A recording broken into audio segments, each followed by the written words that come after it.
All right. Let me switch that. That's not right. Woo. Good morning. Almost afternoon, like Peter said. For some people, it might be afternoon. I don't know. If you're across the pond or something. So, yeah, last night was fun. We played some 5e D&D. I'm still all set up here, so I've got a mess going on, but that's okay. It was a good time though. We went under the tavern. This is by DMG Info, also known as Gareth. Anyways, I've had this for a few years, been wanting to run it, and the opportunity has presented itself. So that is where the players started going. And I can honestly say it worked out really well. I made some notes in here. I think it was in this one. Actually, no, it was in the other one. I have a colored copy around here somewhere. Here it is. The colored copy right here. Obviously, the art's mostly still black and white. But yeah, it's pretty cool. And then, like, for example, I'm going to skip ahead to something later on, but it's got, like, you use terrain for the photos of the maps. And then, so it's got room by room in here, but it also has, like, the full level, too.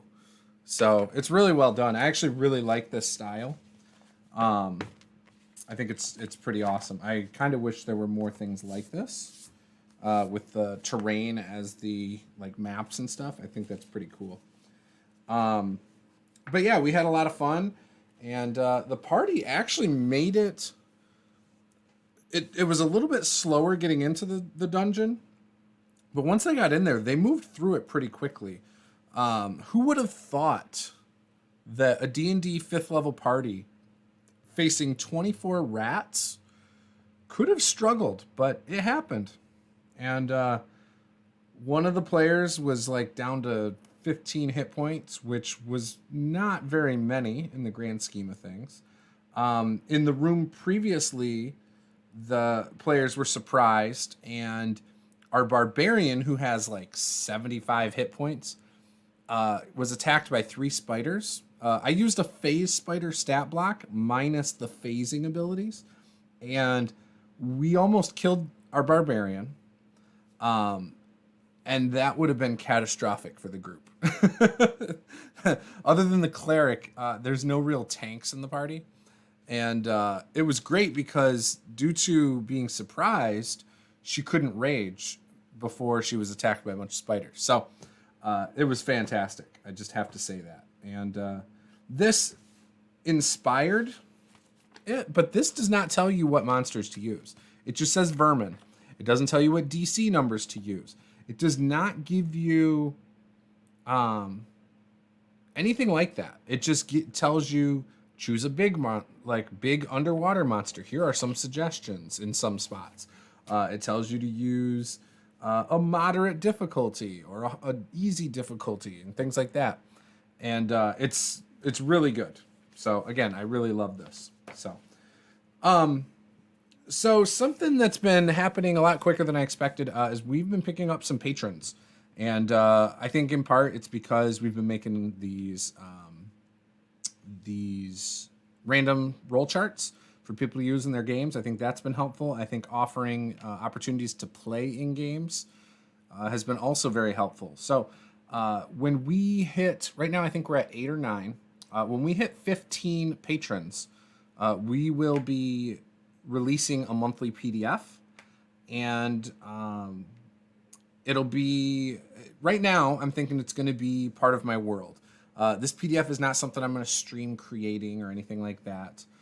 Maybe occasionally during this stream I'll do that, but something like that. Andrew says, this is when I lean on Xanathar's guide for encounter building. Interesting. So I don't do any CR prep. I don't prep based on CRs whatsoever. Well, I take that back.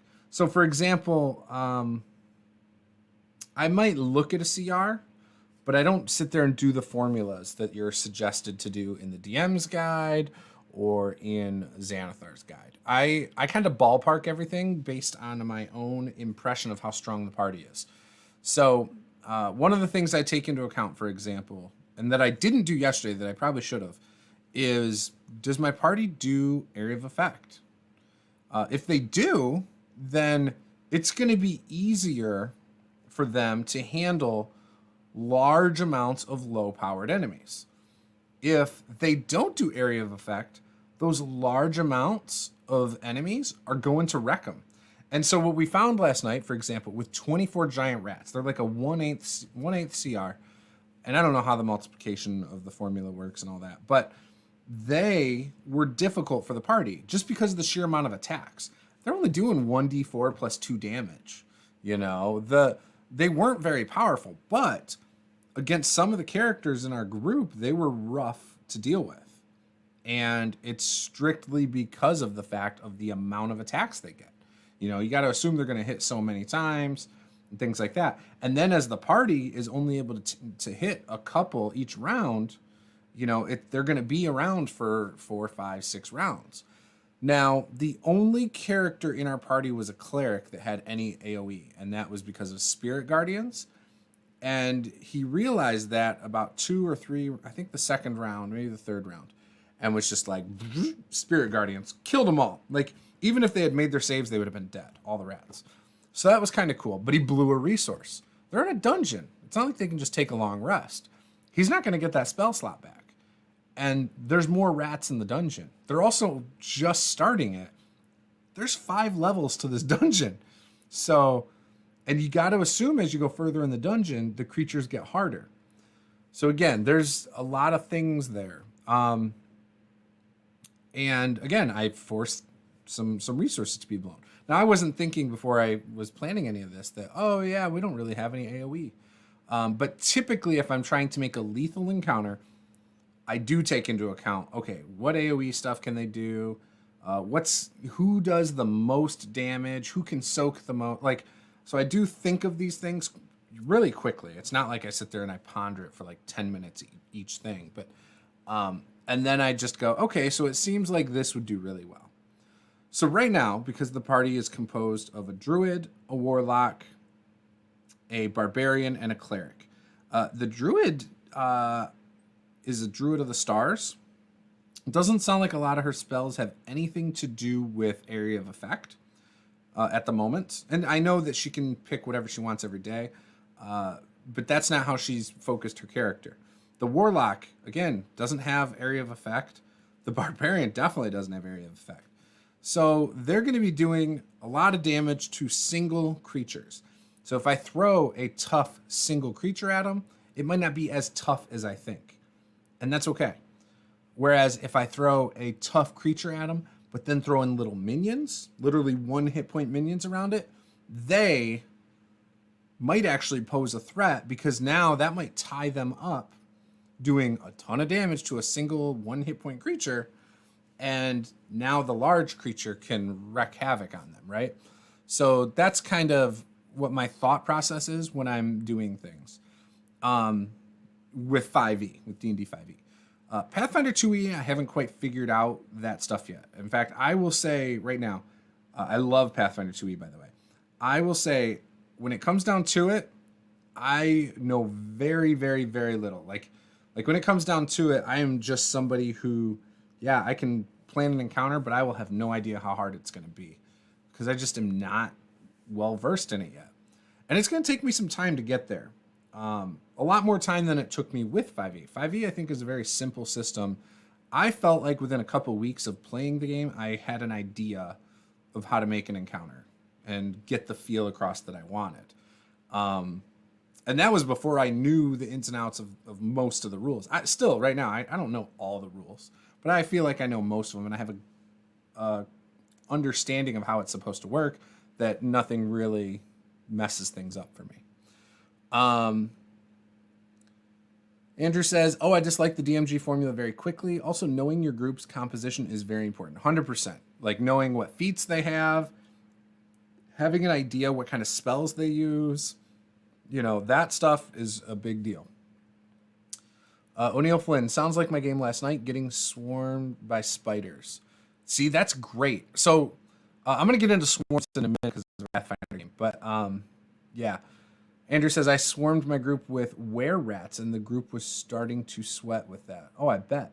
So, Pathfinder 2e, I love the swarms. Now, I don't know if it's meant to be done the way I did it on Friday, but, for example, the party encountered a beehive, and they were within a certain distance of it.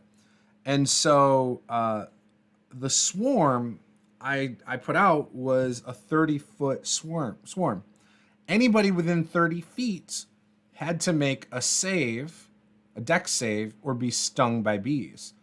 And when they were stung by bees, they also had a chance for, I think, persistent poison damage, if I remember right. I might be off on that.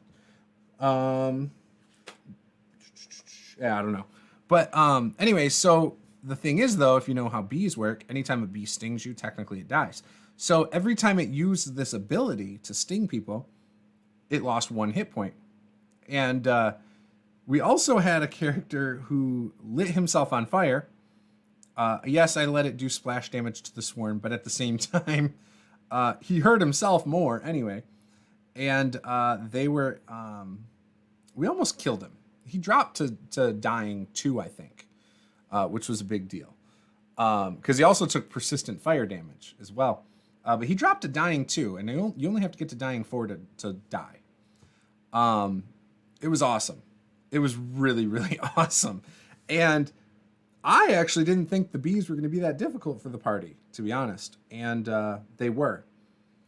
So then later, the party came back and they wanted to take the beehive, so I let them. They put it in a sack. And I thought they wanted it so they had like a bee bomb kind of thing. Not that they wanted the honey. So I was like, yeah, you could take the nest in a sack. So anyways, they came up on a bear. And one of the one of the goblins went to throw the beehive at this grizzly bear and crit failed. And so in other words, I said, yeah, you basically hit the back of your head with the hive as you try to throw it. You drop it. And he's like, oh, well, can I kick it? With his his third action. And I said, sure, but he crit failed again. So I had him fall on the beehive and take more sting damage. So he was just hurting himself. That was something I really liked about the Pathfinder 2e action economy. The scene is not something you would ever see in D&D 5e, right? He literally pulled a bee's nest out, went to throw it, and then basically slipped and landed on it. Now, could you do something like that in 5e? Yes. The way to do it in 5e is literally if he just tries to throw a beehive, crit fails, you might narrate that, yeah, you kind of drop it, slip, fall on top of it kind of thing. But I feel like that's kind of a stretch within the mechanics of 5e and the narrative as well. Whereas in Pathfinder, like the way things played out, that's the only place I think you would ever see that in. And I think it made for a very memorable encounter with a bear. So we also had another character almost die against the bear. So it was pretty interesting, I think. So yeah, my experiences so far with Pathfinder 2e are that while the numbers are a little bit bigger at the start, you know, like your armor classes, it's not unheard of to start at like a 16, 17 AC for something and go as high as like a 20 at level 1, right? That's very possible at low levels. And your to hit is, you know, a little bit higher than say like 5e. 5e, you're probably looking at between 5 and 7 at first level, depending on if you rolled stats or point buy or whatever. Or I'm sorry, not 5 and 7, 5 and 6. And then, you know, that's kind of the cap for the first 3 levels of your to hit until you can get that ability score adjustment. And that's also why rolling is so much different than point buy in 5e. But yeah, Pathfinder, you get that a little bit higher of a starting number on a lot of things. And again, you get to do more per round. So you can set things up with an ability that give you a bonus to then hit. You can flank in Pathfinder 2e. That's within the rules and get a +2 bonus to hit. You know, all that stuff. And So I thought going into Pathfinder 2e that your heroes or your adventuring party is going to be stronger than the monsters by a lot. And so far, when it looks like that's true, that's not always true. And I kind of like that. I kind of like that it. I didn't think Pathfinder 2e would feel as lethal as it does. And now that I realize that, it's only made me like it more. So again, it's kind of cool. It doesn't mean I'm switching 100% to Pathfinder 2e. I'll still run 5e. But I think over time, as some of my 5e campaigns end, I'll probably run a little bit more Pathfinder. Just a little bit. I don't know if the ratio will ever be more than 50-50 at that point when it comes to fantasy. I will probably split those two systems up evenly. And yeah, but I don't know. I'm running Dragon Age next month for the patrons in January. And who knows, that might just blow me away. I've never run it. I've never played it. I've had the book now for a few years. It's one of my favorite books. I think it's like 4 years old. But it's one of my favorite books, and it's probably because I'm such a big Dragon Age video game fan. But yeah, it's really cool. So aren't were-rats a little bit bigger though? I can't imagine what a swarm of were-rats would look like. Like when someone turns into a were-rat, do they get tiny? Because I thought they were like medium-sized. I'm gonna look in here and find out. Let's see what I find out. I've always been intrigued by were-rats. I've thought about using them a few times. In fact, I thought about using them last night. Ooh, there was a were-tiger. Werewolf. Were-rat. Yeah, they're medium-sized. So I don't know how a swarm of those would work. Unless you're implying that they change into little tiny rats. Either way, it's still cool.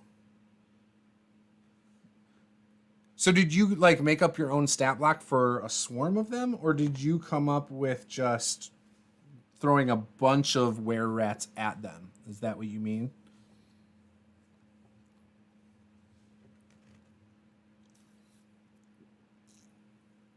It'd be kind of cool to have a were-rat that can command a bunch of small, like, swarms of rats. That'd be kind of cool.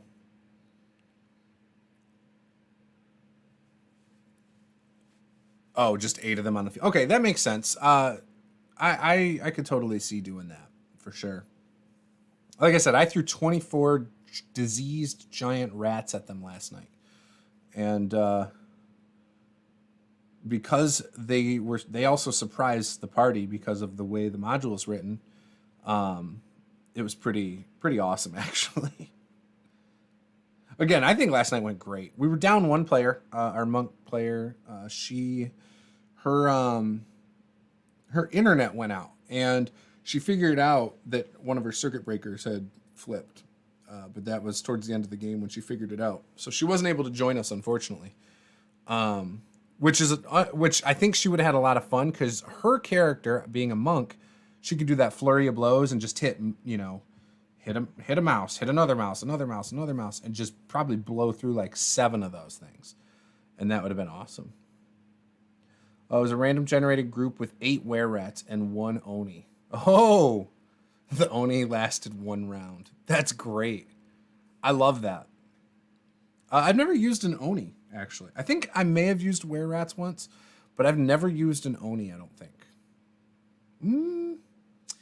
I take that back. I may have used it in our old Pine Run game. Maybe. I don't know. I do have an Oni miniature I remember using in a game, but I may not have used that as an Oni. I remember an encounter putting that on the battlefield. But yeah. Gosh, I've run so many games over the last 5 years, it's ridiculous. I feel like I'm getting better, like still to this day, for the amount of games I've run, I feel like I'm getting better at running games.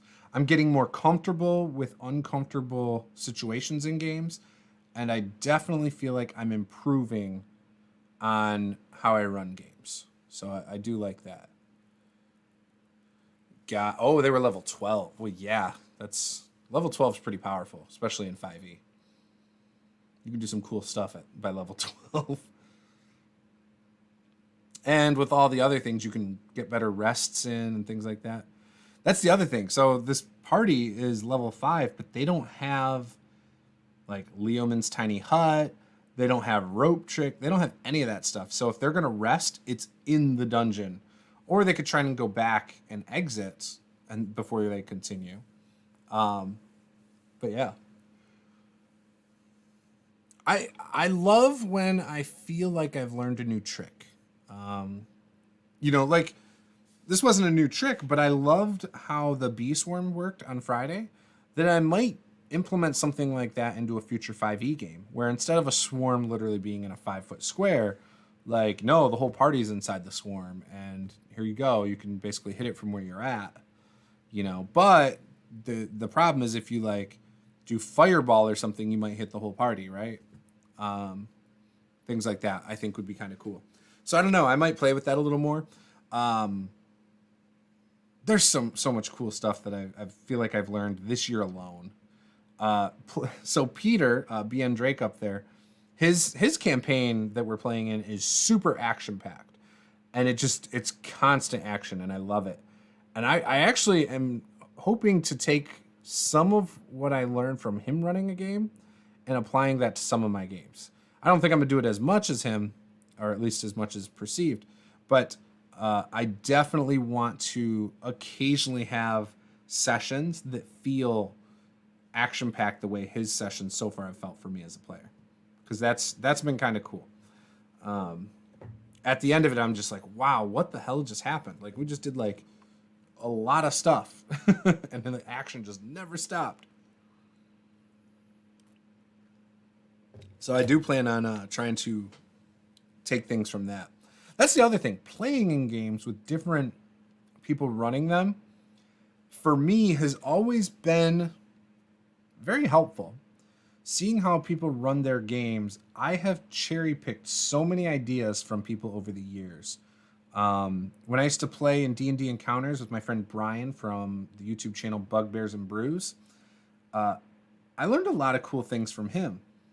In fact, yeah, I've stolen encounters straight from how he ran them because I liked them so much. Organized chaos. Is it really organized though? No, I'm just kidding. But I've always cherry picked from other people's games. Like Provokers, for example. When I played in that, I love the narrative aspect of it. And so I took certain things from that game and applied it to how I DM. Playing in other people's games has made me a better DM over the years. I firmly believe that. And, even just reading certain modules, sometimes just the ideas you can mine from that, for me, have made me a better DM. So it's something that, like, if anybody out there is new to running games, those are the things I would say. Play in some different games and ask yourself what you liked about the different sessions. Just analyze it a little bit every time you play a game.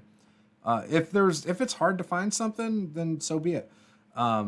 Look at modules, read, 5e modules, read old school modules, see if there's anything in those that you think sounds cool. I try to run, I like the feel of my games to feel more cinematic, to feel more like, hey, this could have happened if I'm watching a movie. I know my games don't always come across that way as when I'm running them, but I do like that feel. That's the feel I do want to go for. I think of like Lord of the Rings, for example. Like being able to recreate something like that is kind of my goal when I'm running a game. I also like the epicness of it, but that's just a personal taste thing. I don't like when campaigns just feel real small. I like big, epic campaigns where it's like saving the world rather than just, oh yeah, you're saving a small, like 500-person town. Andrew says, yeah, cherry picking is the key to success for sure. It's just a way to pull stuff you enjoy and put it in there for your players to enjoy. I agree, 100%.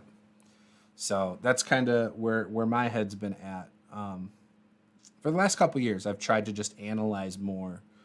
I've even tried to watch certain. So, for example, I'm running Fall of Plaguestone. I've watched, I think it's Roll for Combat's Fall of Plaguestone a little bit, and I like some of the stuff they've done there. I haven't cherry picked anything from that per se, but I'm always watching little things like that to try and pick up things for my own games. And the fact that I'm running the campaign only makes it better, you know?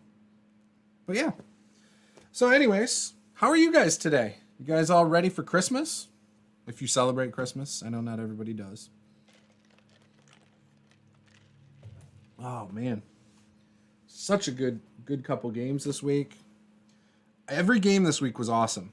Every single one. We played Beck Me on Tuesday, and there were these wolves, and that was the most intense session I feel like I've ever played. Ever. And I mean that. I'm not exaggerating. I truly thought when I started the combat with the wolves for our first level party of Beck Me, I truly thought we were going to be TPK'd. And we weren't. We actually survived without anybody dying. And that was amazing. But yeah, I truly felt like it was a very intense session. Story-wise, I didn't feel like we got too much out of it, but I did get a memorable combat out of it. So I loved that. And do I think every combat's going to feel like that? No.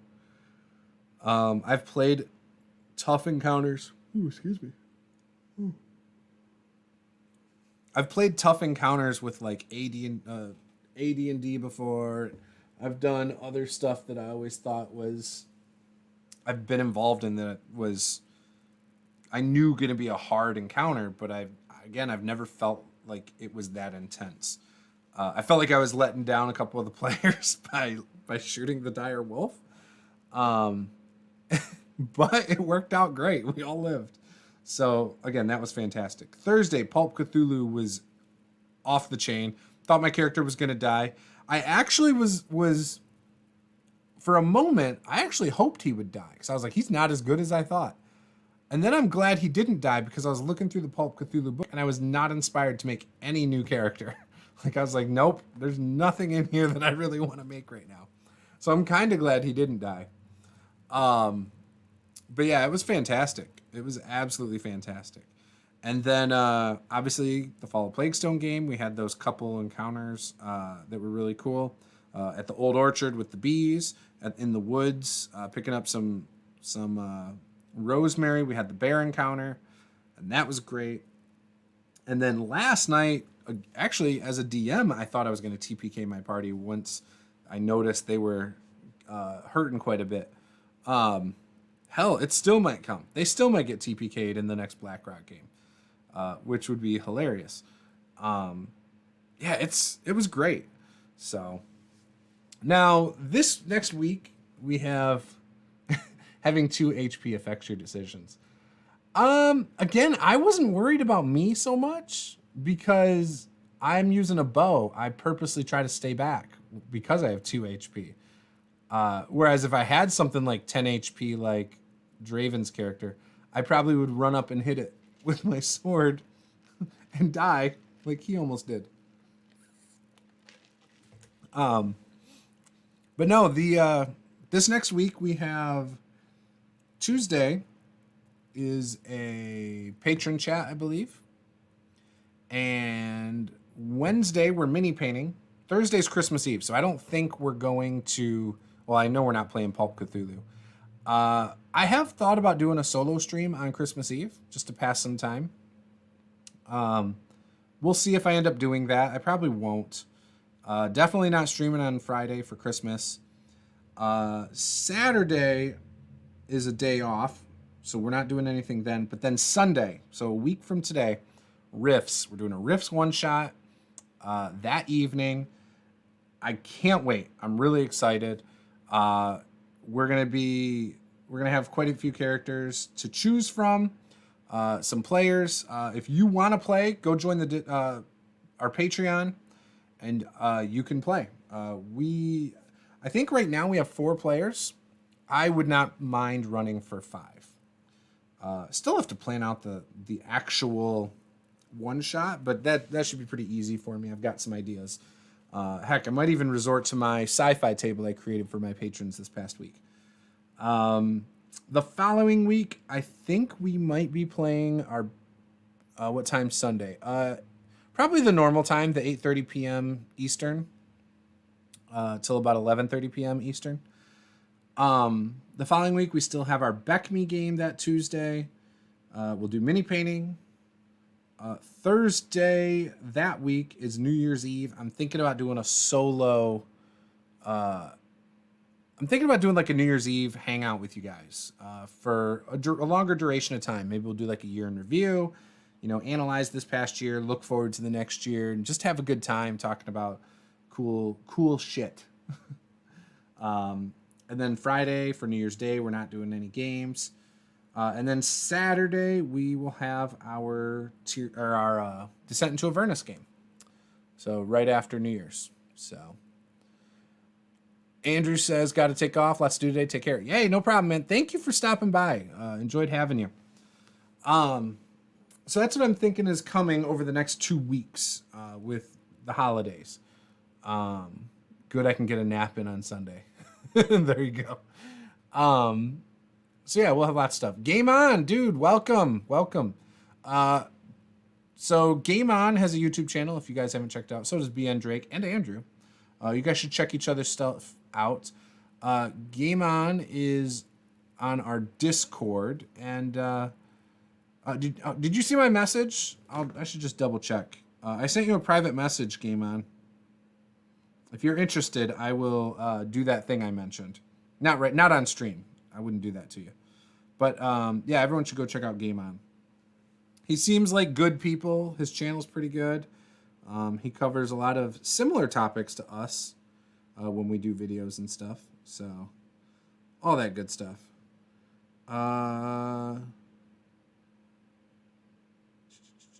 Gotcha. Okay, yeah, so I will check your channel out after I do my stream and give you some information that I'm thinking.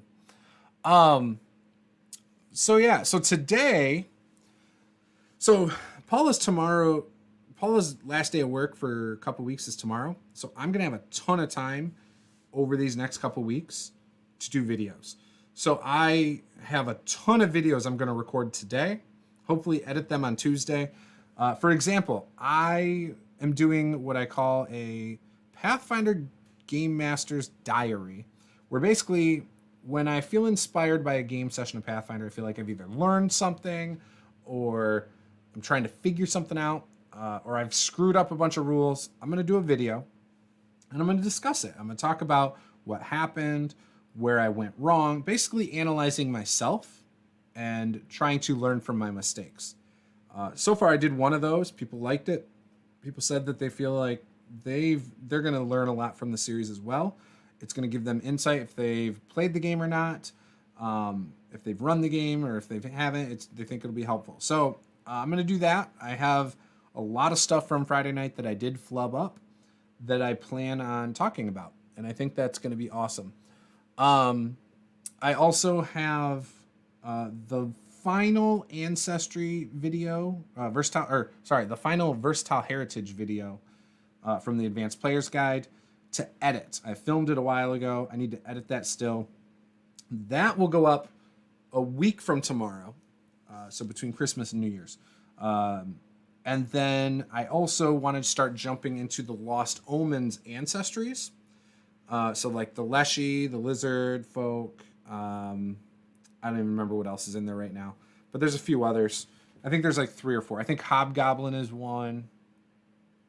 I think that's it. So I think there's 3. So anyway, so I'm going to do that. Should be able to get all that filmed today. And so basically it's those 3 videos and the Game Master's Diary video that I will have filmed today. Hopefully I can get them edited Tuesday and Wednesday. And if I get them edited, I can start working on some other videos. There's so many videos I want to do. I have a feeling that I will be able to get enough videos filmed and hopefully edited over the next 2 weeks that I have all my videos scheduled through January, possibly early February. Trying to get up to about 8 videos in the queue by the end of the week. Game On says, got a tough question for you about an RPG I may run today. Yeah, ask away. That's what this is for, man. This is a hangout and chill kind of stream, so, you know. You might hear kids in the background. But I love answering questions. I gotta put some of these books up. Do you guys feel like the monster manual for D&D is a little bit limiting? I thought it was good at first, and I mean, it's still good in hindsight, but I don't know, like when I go through here, I'm just not very inspired by a lot of the monsters. Whereas like yesterday, I was looking at Mordenkainen's. I almost started looking through Volos, but I looked through Mordenkainen's and had like 3 or 4 monsters like quickly that I was like, oh, this would be kind of cool. And I started thinking about ways to incorporate it into some of my games. So yeah, I'm just curious. You hear them? Hey, get out of here. We're doing a stream. Go in the house. Caleb, go.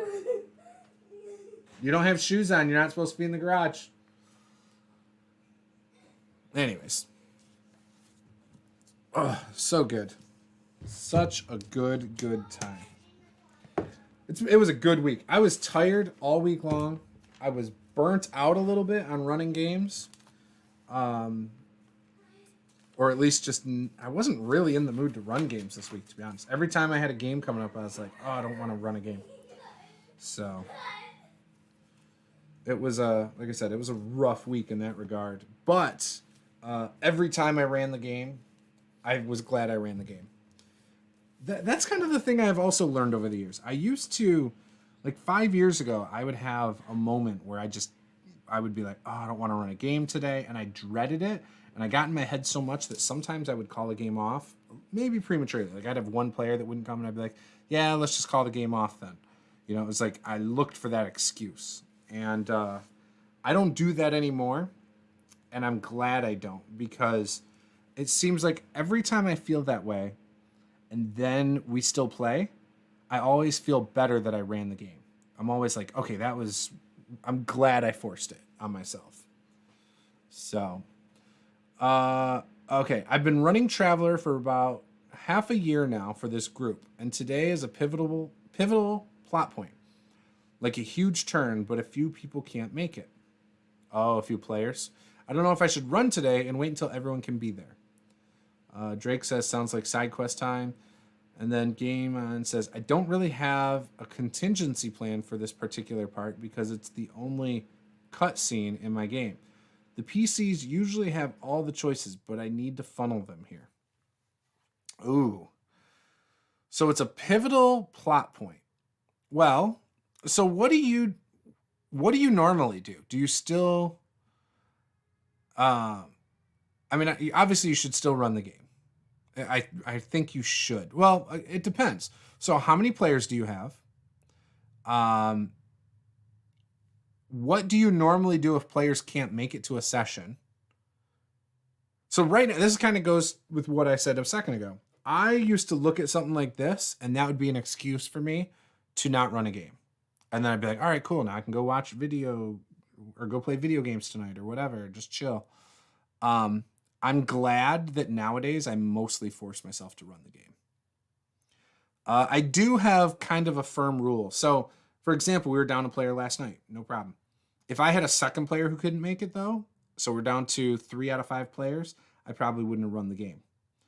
If, for example, if you've got 6 players and 2 people don't make it, I'd probably still run that game.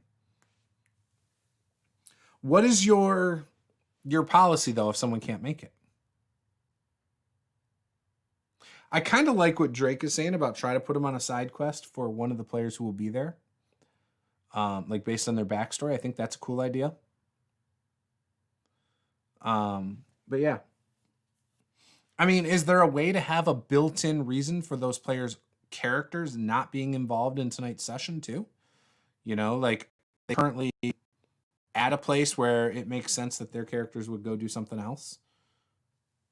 I think that's a big deal. What's up, Chance? I haven't seen you in one of our chats for a while.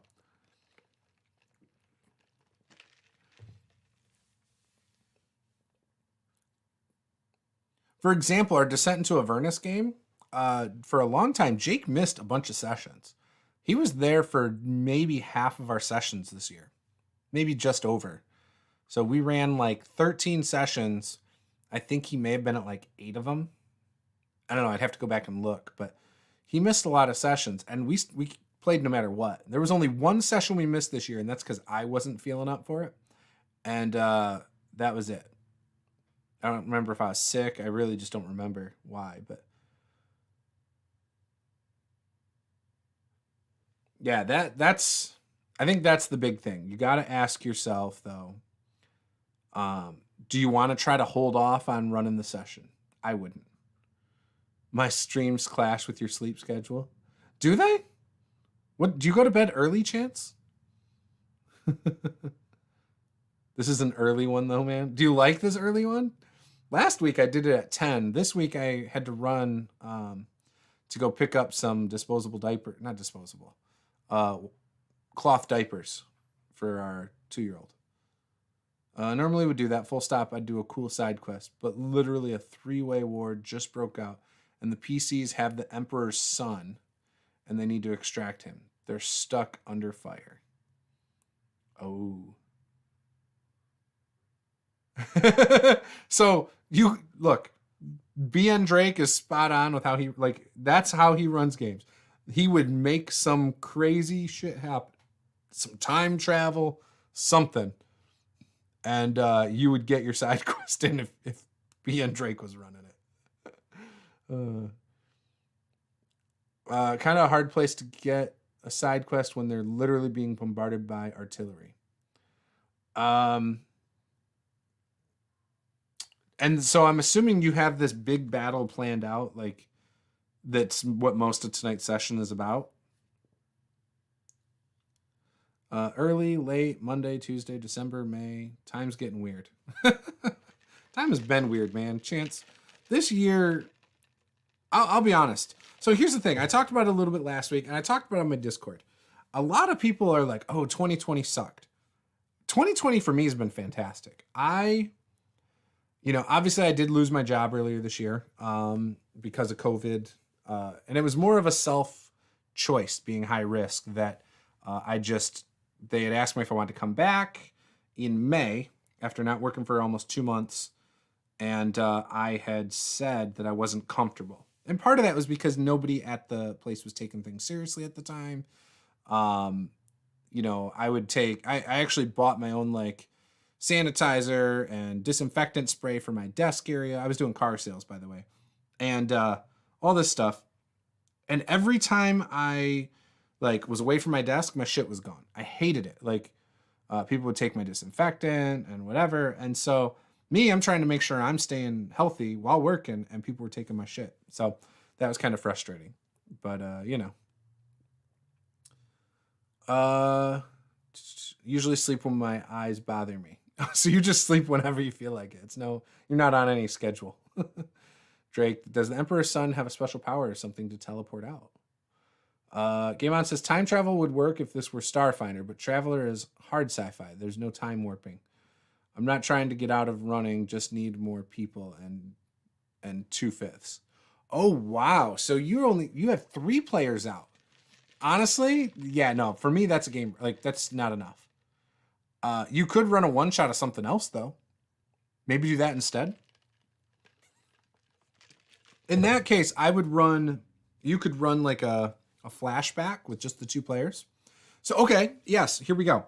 Do a one-shot with the 2 players using their same characters as like a flashback to something that happened before all of this. So do like a flashback session.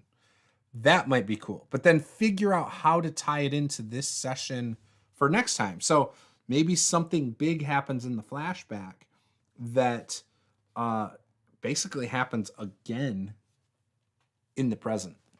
That might be cool. Think of like a movie, how they might do something like that, or a TV show. Like you get to this big pivotal moment, but there's 2 episodes left in the season. It's like, what? They're gonna cram this into 2 episodes, and it's like the episode right before the final is like a flashback to something with just these 2 characters.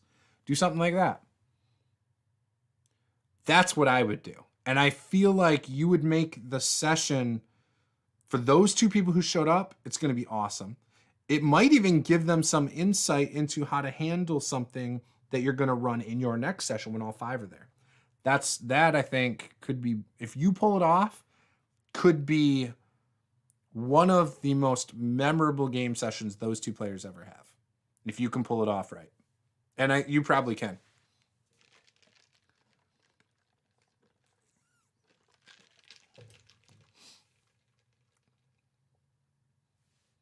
That, I don't know. Maybe I'm crazy. I don't know. I think that would be a good time.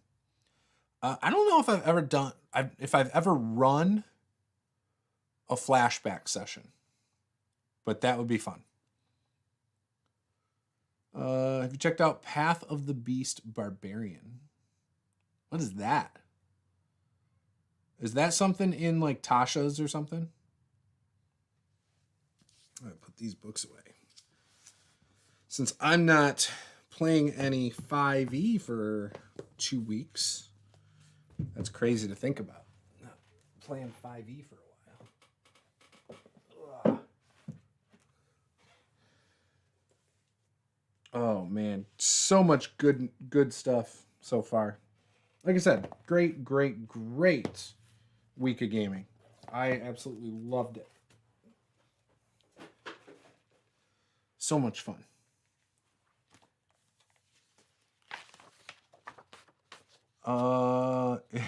If you accidentally kill one of the PCs, they realize they are an android.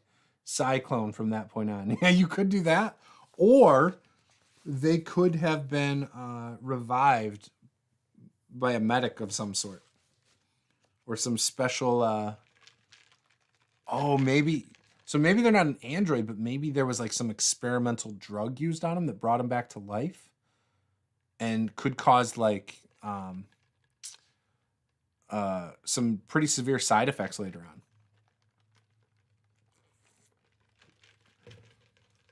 on. Such a beautiful... Why is it so beautiful? Tell us about it. What's the Path of the Beast Barbarian? What makes it so great? Okay, so this I don't need out anymore. Where did I put the other one? Oh, this is Pathfinder. That's why it's not in here. I was like, what is going on here? Okay, Fall of Plaguestone. Fall of Plaguestone's been a lot of fun. I think the group's having a good time as well. Clone, not Cyclone. Oh. A clone. Yeah, but are clones in Traveler? Like, I only have the starter set and some of the journals. I have the starter set and 6 of the journals. I actually don't know a lot about Traveler. I haven't even read it. Just flipped through it once. I'm gameless for 3 weeks with the holidays. Should take the time to plan my own game. Oh, you planning on running a game in a few weeks or something? You should, man. We've got people like always looking for games, it seems like, on Discord. Always. It's like a huge deal. Like, and it sucks because I see people looking for games, and it's the same people, but then like other people come in looking for a game, and then I never see them again. And those other people, it seems like they never were able to get the game going. It's like, how? There's like 8 people looking for a 5e game, and like, why? What is the problem? How are you guys unable to communicate that with each other? Like, I don't understand. I mean, I guess if it's because scheduling, then that makes sense. But it doesn't sound like it's scheduling issues usually. It sounds like just lack of communication issues when it comes down to it. Ugh. There we go. I forgot. I'm doing the Patreon creators grant thing too. I got to do that today.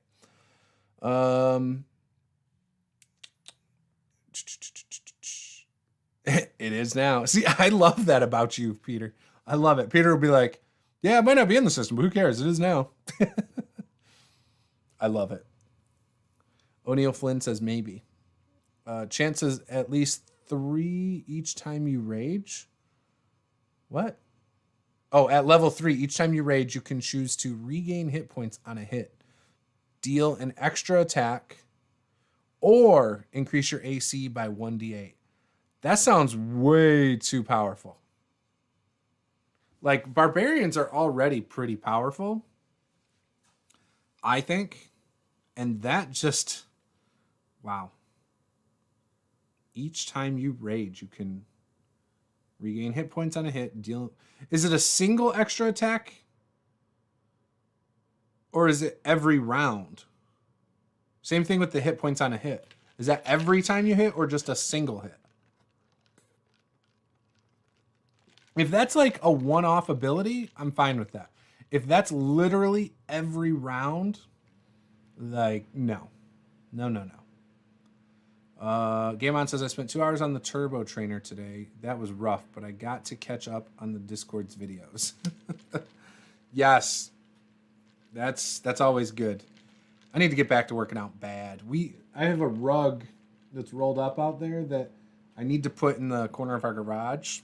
We have an old TV that plays that'll play DVDs, most DVDs. And we have like Tybo, we've got DDPY, we've got some other things.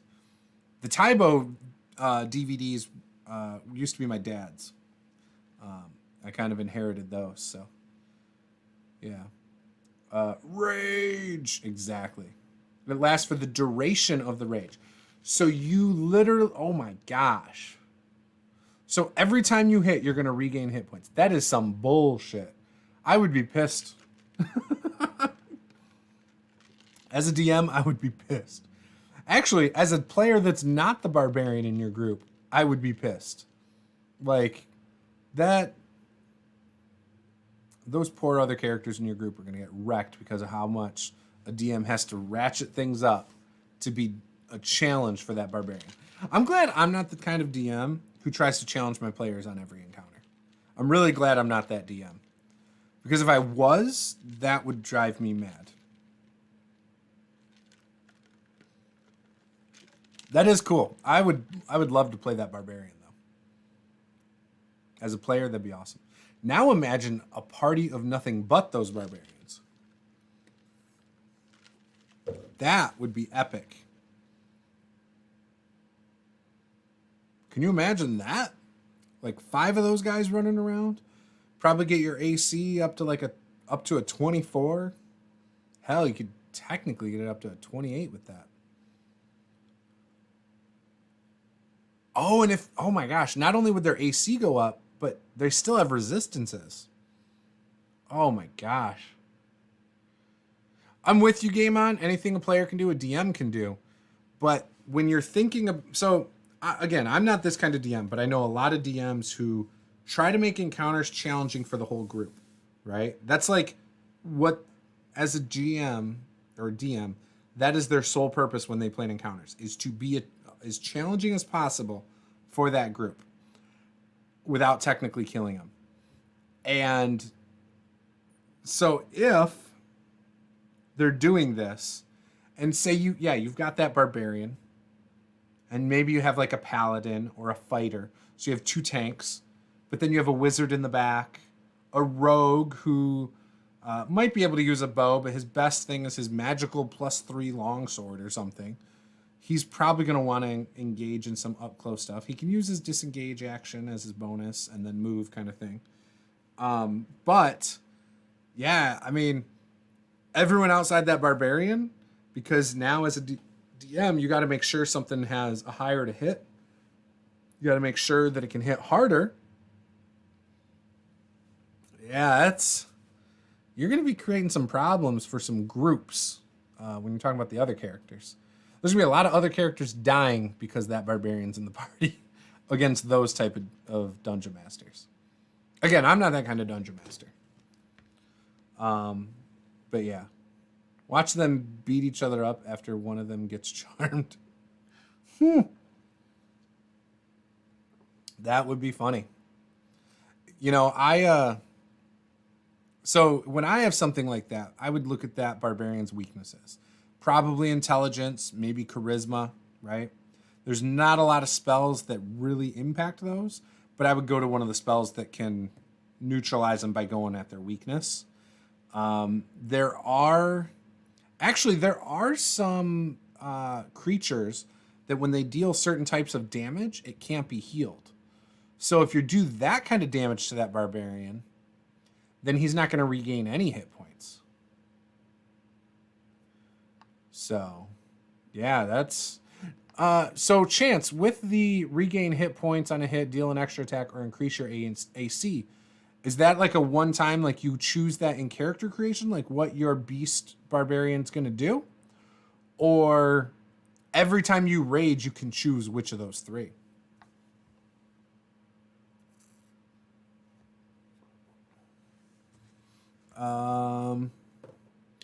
Magical effects and stickiness are still an issue. Yeah, for sure. You can definitely take you can take any character out of a fight with different things. Whether it's you can use environmental effects, you can target whether they have dark vision or not. There's a lot of things. So it's pretty versatile. So if you're fighting something that hits a little more, you could do the AC. If something has like a lot of hit points, you could choose to do the extra attack. That's interesting. That's pretty versatile. I don't know, man. That might be a little much. My new YouTube series is going to address stuff like this. Yeah, you should. My old D&D Basics series, that was kind of the plan. We were going to get into build guides after we finished the Basics series. And then after I did optimized build guides, or actually not after, but while. So I was planning on doing 2 videos a week back then. It was going to be like building the perfect tank, but then the video later that week was going to be for how to bypass the perfect tank. So I was going to do both in a week, a player tips video and then a dungeon master tips video. Never got to that point. Didn't do. There were way too many videos I had planned. Maybe I'll still do it someday. Yep, its power level is over 9,000. It's pretty good. Is that what you're gonna play next in Tyranny of Dragons? It's the Beast Barbarian from Tasha's.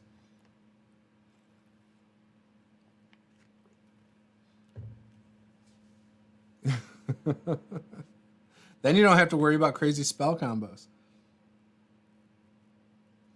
So, hang on one sec.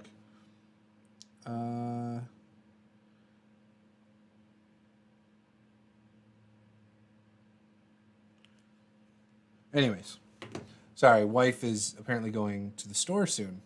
It sounds like. I don't know. Yeah, so I want to do more world building stuff. There's, especially for my BlackRock game, that region, I want to do a little bit more writing for that this week. Probably will do some videos on that. Not necessarily videos, but maybe some live streams. Just random when I have a moment. Just be like, hey, I'm not feeling like editing a video. I'm going to sit here and do this. So if that's something, just stay tuned to the Discord and everything. I'll be doing those. They'll be more focused. So, for example, I have a feeling the players are, after they finish this dungeon, they're going to continue either looking for these assassins that they've encountered, or they're going to move on to either Riverbend, which is east, it's a town, or they're going to move south and head for these mountains that have an old dwarven ruined city and a elven ruined city on opposite sides of this river in the mountain. So, yeah. I want to run a Call of Cthulhu game for you. Dude, I would play it. 100%. Just got to figure out the scheduling. So right now, because I run a one-shot every month for my patrons, that's either a Friday or a Saturday. I only have one Saturday a month available. If I run the one-shot on that Saturday, though, then I have no Saturdays available. But a Friday, if you wanted to run a one shot on a Friday evening, as long as it's not during a Patreon or Patreon, a Pathfinder 2e game, I could definitely do that. That would be fun. I only have Pulp Cthulhu. I don't have the actual Call of Cthulhu books. So, yeah, I don't know. But I'd play it. I like Call of Cthulhu. It's something I had on my Christmas list, but I don't think my wife bought it. I'm just calling it a hunch because I saw most of the boxes hit the porch from Amazon and stuff. None of them looked like Call of Cthulhu was in them. I bet you, if anything, I may have got one gaming book, if I had to guess. Delta Green has been catching my eye. I've never played any Lovecraft-inspired game. So, BN Drake was going to run Delta Green for us, but decided to go with Pulp Cthulhu.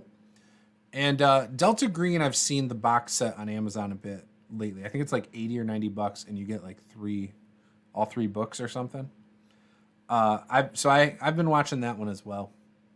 I want to get Call of Cthulhu 7th edition slipcase box set, and I want to get Delta Green, I think.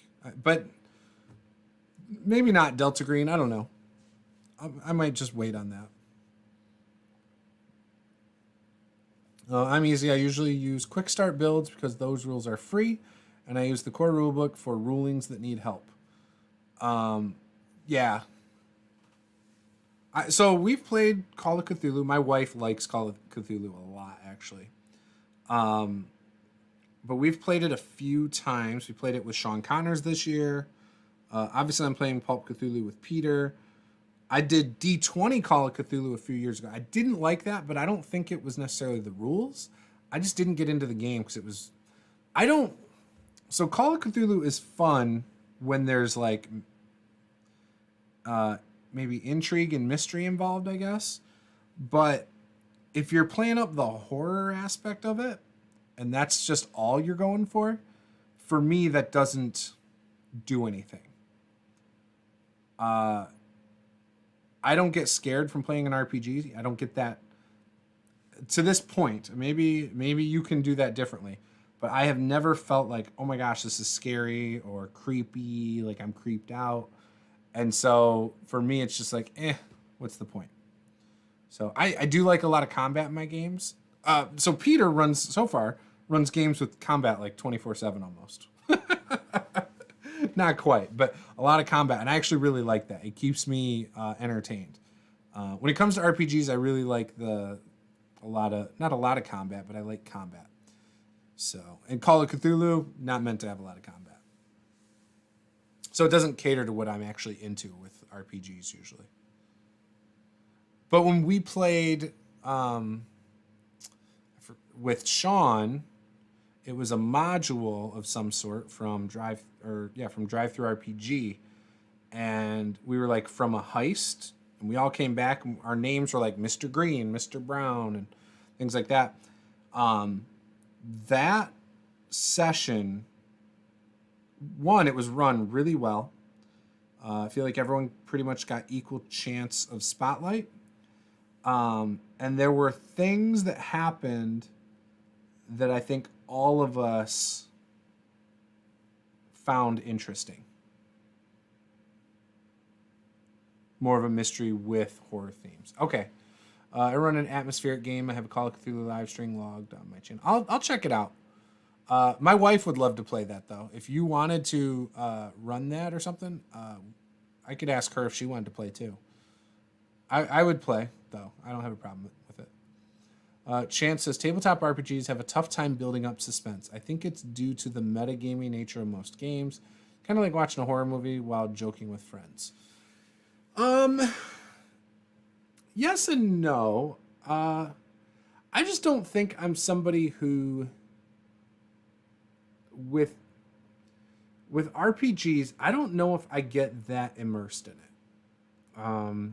I've played in sessions that were more immersive, if you ask other players and people watching it, and I haven't always felt that immersed. I don't classify myself as somebody who's like an immersive role player. I'm more if you were to ask me, I'm probably more of like a beer and pretzels, like laid back kind of player. That doesn't mean I want constant joking and lack of seriousness at my games. I just am not the kind of person who gets that emotionally invested. Um, in fact, the more I play a character, rather than getting attached to it, the more I'm like, yeah, it's time for this character to die. like I'll be playing a character, and the longer I play it, the more accepting of that character dying I get.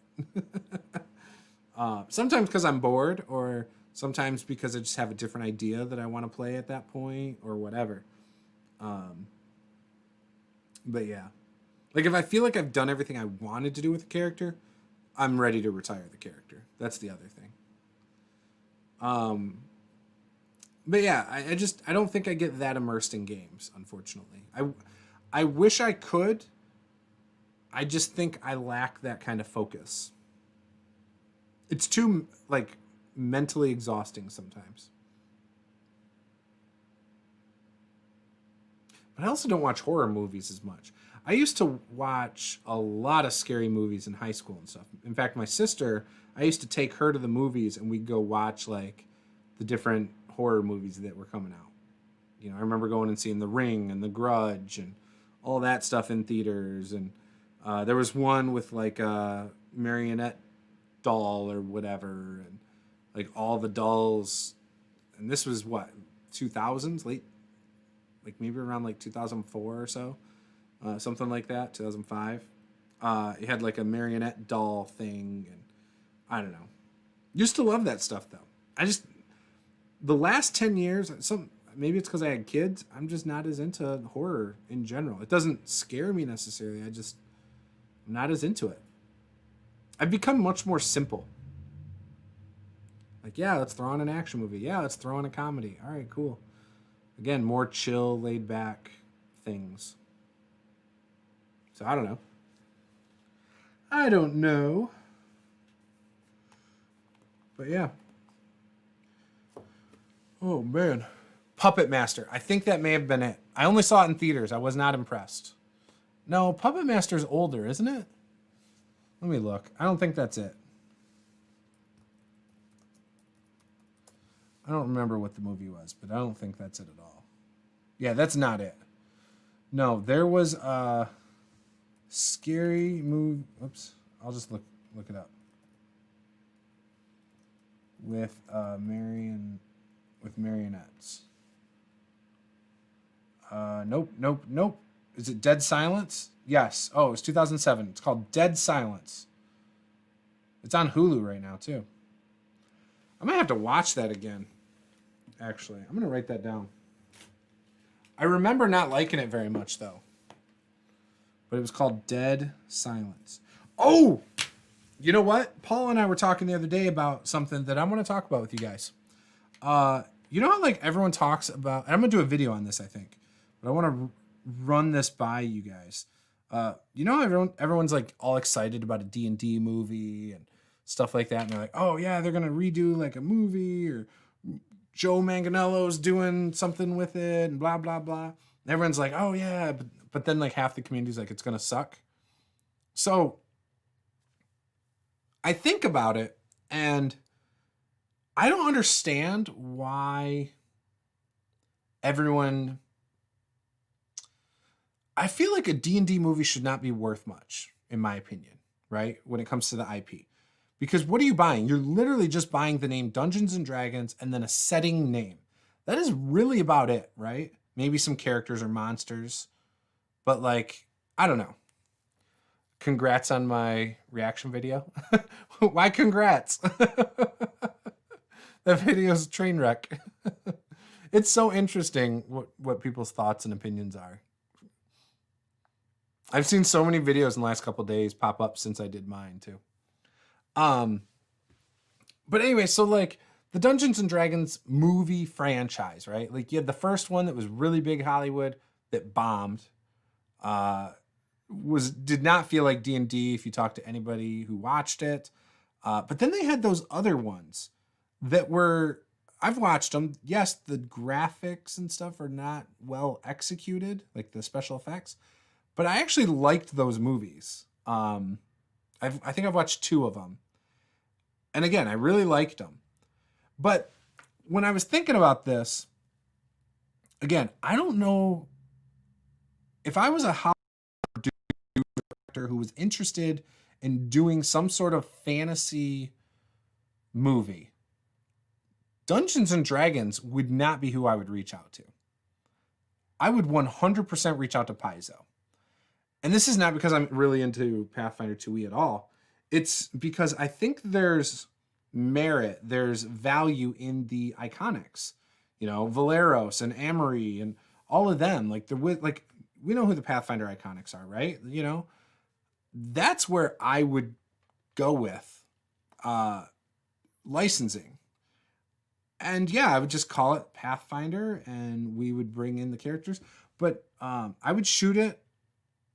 I'd probably even try to get, what's his name? Favreau, the director of like the Avengers and who kind of came up with that idea and all that stuff. I'd probably see if he would direct it and stuff in a similar way of Avengers where you're assembling the party through movies. So maybe you have a movie called Pathfinder Valeros, Pathfinder Amiri, whatever, through all the iconics you want in the movies. And then from there, you have so you do the individual movies and maybe there's little cameos or the other ones. You can see them like at the tavern or whatever, where they come across each other in the movies. But then like, just like in the Avengers, you assemble them through the post-credit little clips, right? And then you have Pathfinder, like Avengers, right? All of them, whatever you want to call the adventuring party. And that would then be like the peak, the end game, right? That would be cool. And there's already adventure paths that you could use. Like you could use Rise of the Rune Lords, which is their most iconic adventure path, right? But you could do it starting with Valeros' part of the story. Maybe he does part of the Rise of the Rune Lords. And then maybe do this person's part of the story and this person's part of the story. And so you're whittling away at some of the early adventures of Rise of the Rune Lords, but then like, boom, the big movie is the final stuff, right? I think that would be awesome. And if shot in a similar way to the Avengers, with like bringing the party together and everything, you're going to create even more interest in the characters and in the, Pathfinder world. I think that would be awesome. Pretty much went viral. Mine didn't go viral though. I think I'm at 3,000 views, which is good. He's basically YouTube famous. Hope he remembers us little guys. I'm not. I've been on YouTube for 8 years, so I remember going to Gen Con 50 with Cody when he had like 800 subs. I want to say he had 800 subs when he asked me, or no, he had 500 subs when he asked me to go with him. I think I was like, yeah, sure, and he passed me like, I think when we were at Gen Con, I think he passed my sub count because he had like 2,000 subs, I think, while we were there, and then he did his Starfinder stuff, like. Had like the live play before Gen Con 50 because the game wasn't out yet. And then his videos started coming out day one of Gen Con 50 for Starfinder. And he blew up. He was blowing up because of his Master Series on Roll20 though, too, at the time. That was his big thing. He found something that people needed and he did a tutorial. And tutorials are one of the most searched things on YouTube. So if you can find something in Dungeons and Dragons or Pathfinder or in our niche that needs addressing and you can solve someone's problem with a tutorial, you're going to grow big too. I bet you his Roll20 videos still do really well. That's kind of the trick, man. And then SEO it. Learn how to SEO it well. When you see people struggling with something related to it, post a link to your video under their comments to help them out, and you'll be good. Or post a link to your playlist. Have you watched Onward? Yes. Watched it about 3 times. We watched it when it first came out on Disney Plus and a few times since, and we loved it. I'm not a huge fan of D&D type movies. I feel like it would work best as a series. I agree. In fact, I think a Pathfinder series on something like Netflix or Hulu, again, where you are bringing the group together through the series, at least season 1, I think would be awesome. And you could, again, you want to build interest in the individual characters. The problem I see with D&D movies is they rush the coming together thing with no reason as a viewer to care about the characters. And that's the problem I feel like I see with those. Did I see No Nat's video? Yep, I watched like 5 videos on it. I watched most of Dead Aussie Gamer's video on it too. Dude got like 20,000 views in less than a week. Yeah, No Nat's, so No Nat is one of the fastest rising channels. He's definitely the fastest rising Pathfinder channel. So yeah, he knows what he's doing. He's very entertaining, charismatic. He's got some good videos, helpful videos that solve people's problems with, again, Pathfinder 2e, understanding different things. And he puts out a couple videos a week on it. So yeah, he's killing it over there. No Nat's awesome. I love him. I had him on my channel months ago when he was, I want to say like back in June, I think. June or July, which feels like it was just yesterday, but that's a long time ago now. But I had him on my channel then. He had like 1,000 subs at the time. Maybe less. I don't remember. But yeah, I'm a big fan of No Nat. I need to write this down. Dead silence.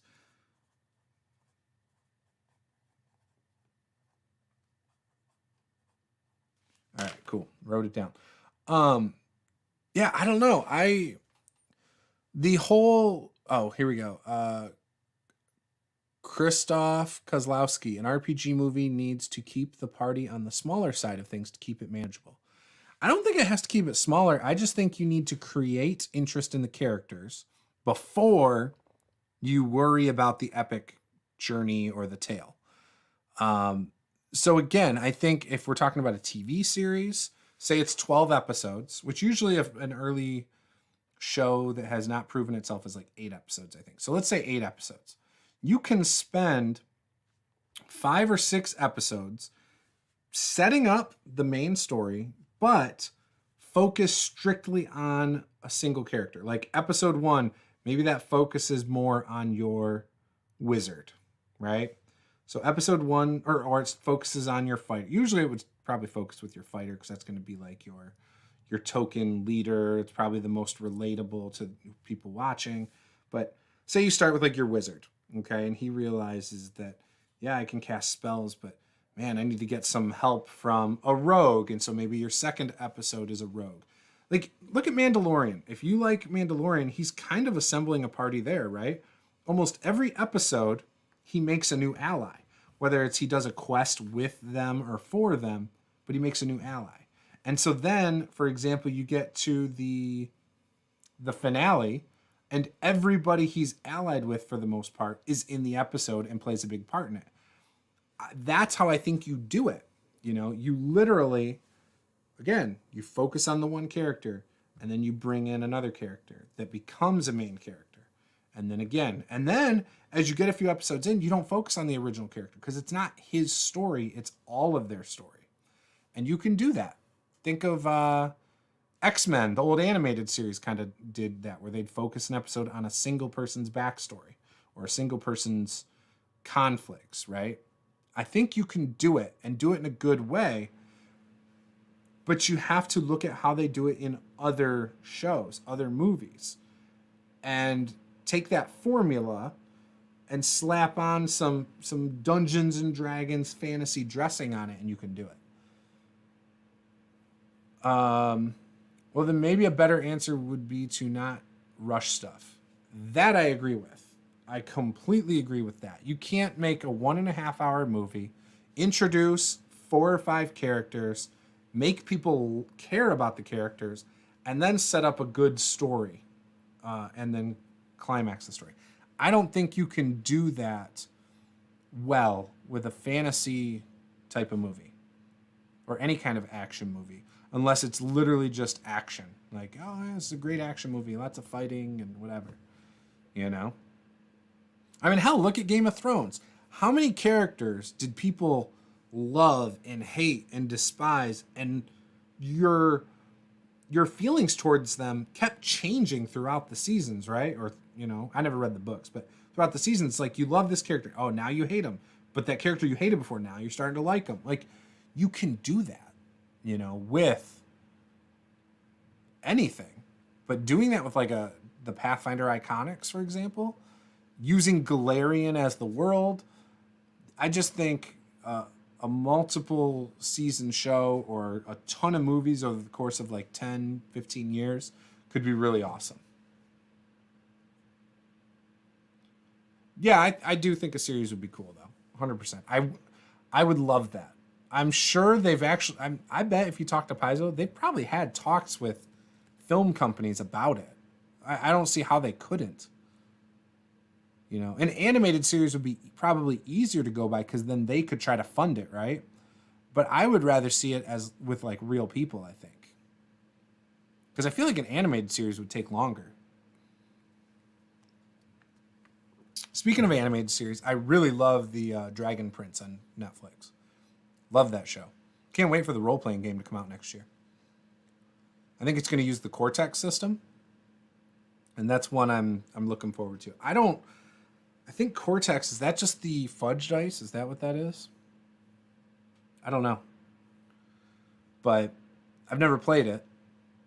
But I would definitely want to check that out.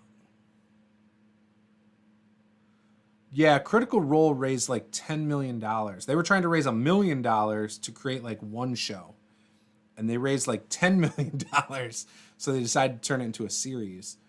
And I think it's based, is it based on their season 1 or season 2? I think it's based on season 2.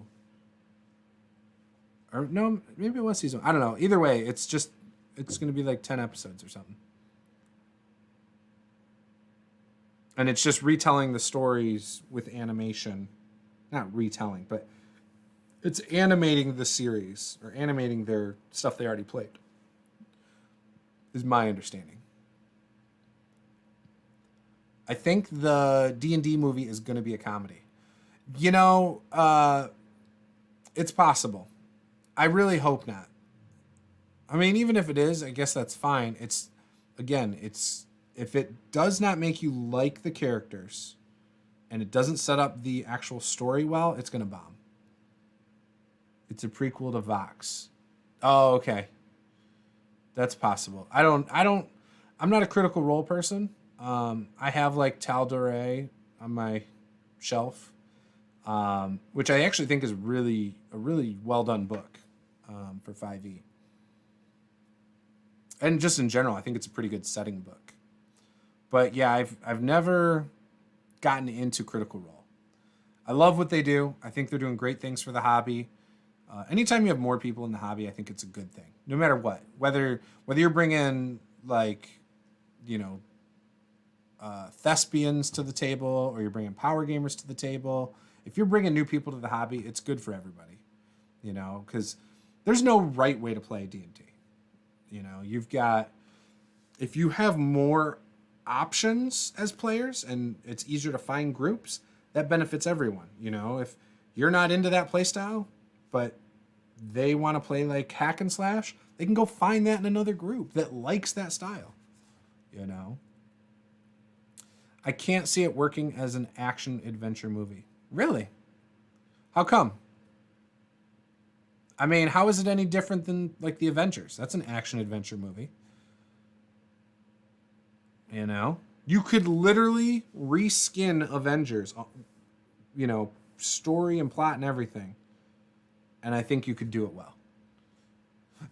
Again, so you do have iconic characters in D&D. Like you have Xanathar, you have Volo, you know, you have all those. You have Elminster. Like you have these iconic characters that you could bring into these shows. You could go back to the old animated series. You know, Venger. Bring Venger out as the bad guy, right? But you have to, again, it's really character development. That's what it is. And that's what was missing from all the previous D&D movies. All of them. Yes, Kozlowski says, the biggest fantasy movie, Lord of the Rings, kind of did group dynamic well, with the hobbits beginning the quest of just delivering it to Elf City, and then it later escalates. Well, that's because they also developed the characters and developed the relationships, right? You had a reason to like the hobbits, right? Because they were gritty, and yeah, while they're not the most, they're basically one of the weakest races in the world, and they're tackling this big quest with a lot of courage. They're overcoming obstacles that they have no business doing, all because they're willing to sacrifice themselves for the greater good. You know, they're the underdogs. They're a true underdog story. And then, you know, Aragorn being from his lineage, but not wanting to get power. He's just a natural leader who is kind of forced into the position he's into, but he's willing to help and, again, lay his life down for the betterment of everybody. You can't help but like him as the true, lawful, good character he pretty much is, you know?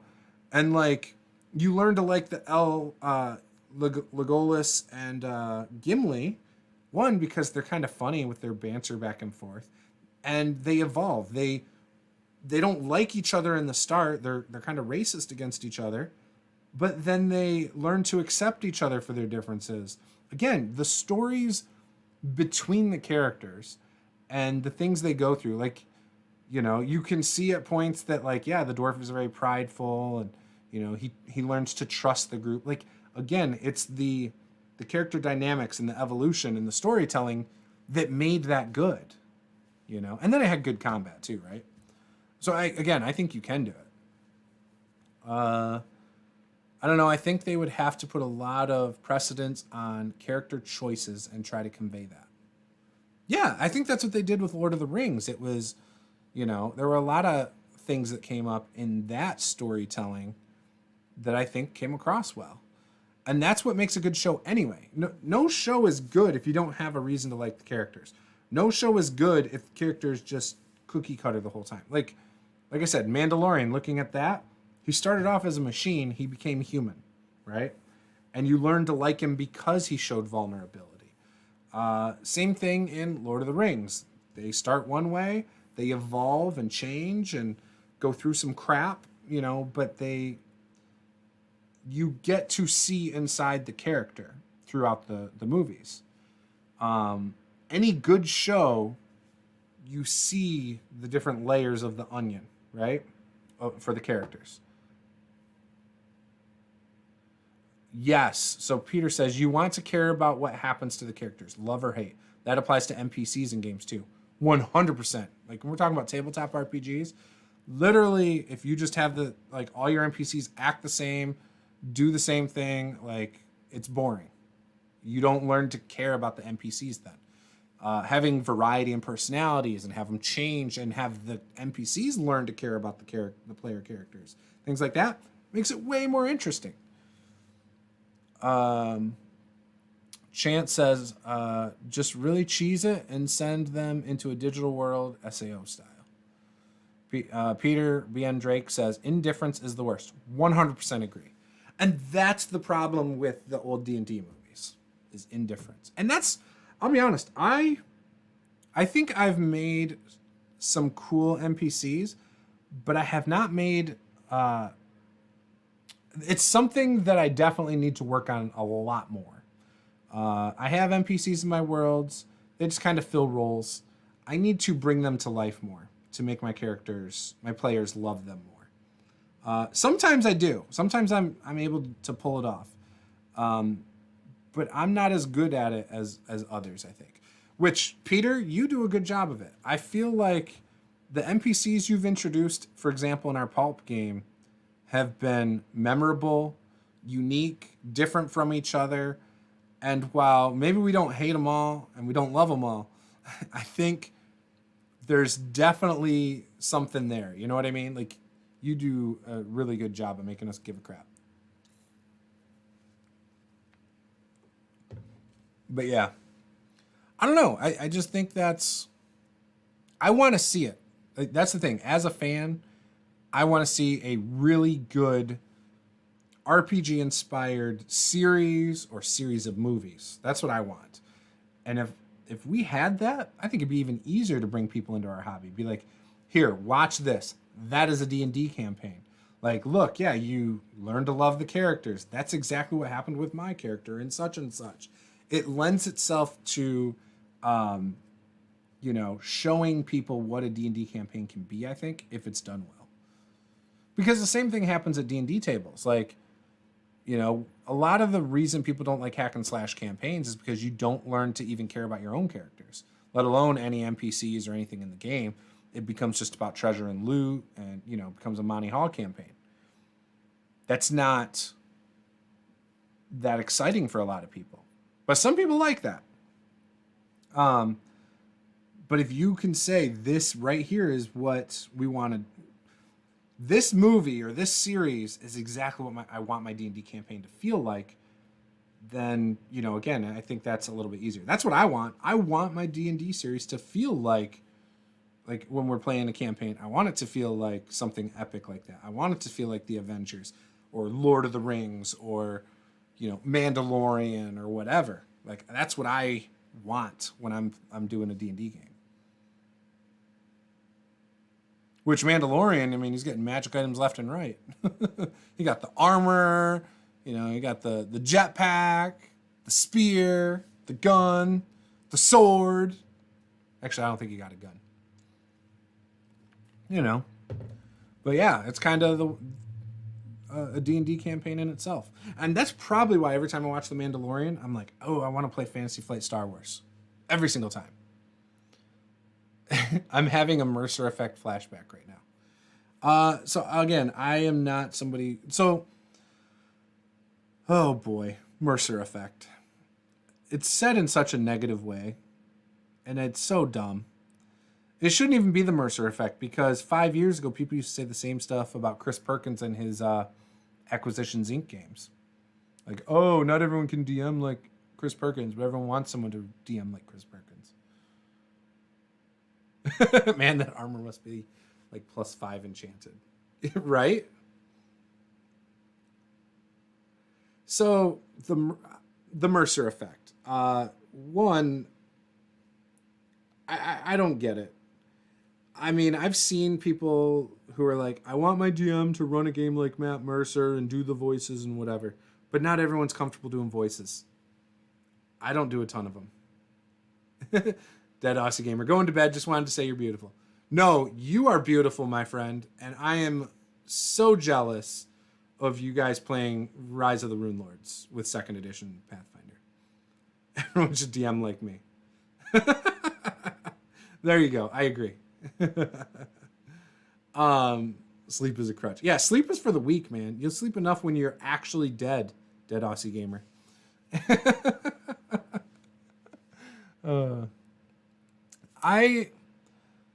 So the Mercer effect, I've seen the arguments of people like, oh, I want my, DM to use voices and all this. I don't use voices all the time.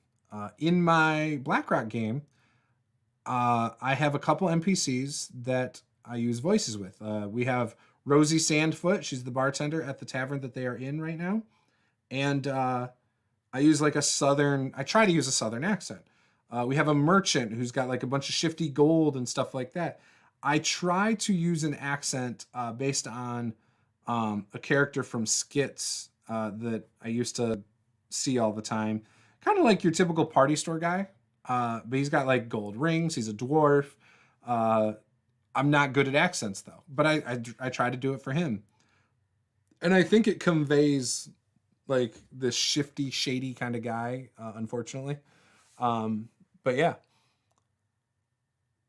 I think you should not force that on your group. And here's the thing about those players too. The players who are like, oh, my DM doesn't do voices, it's terrible. Well, as a player, are you using a voice for your character? Like, how into being immersive and stuff are you as a player? If you want an immersive experience, hopefully you're also helping create an immersive experience.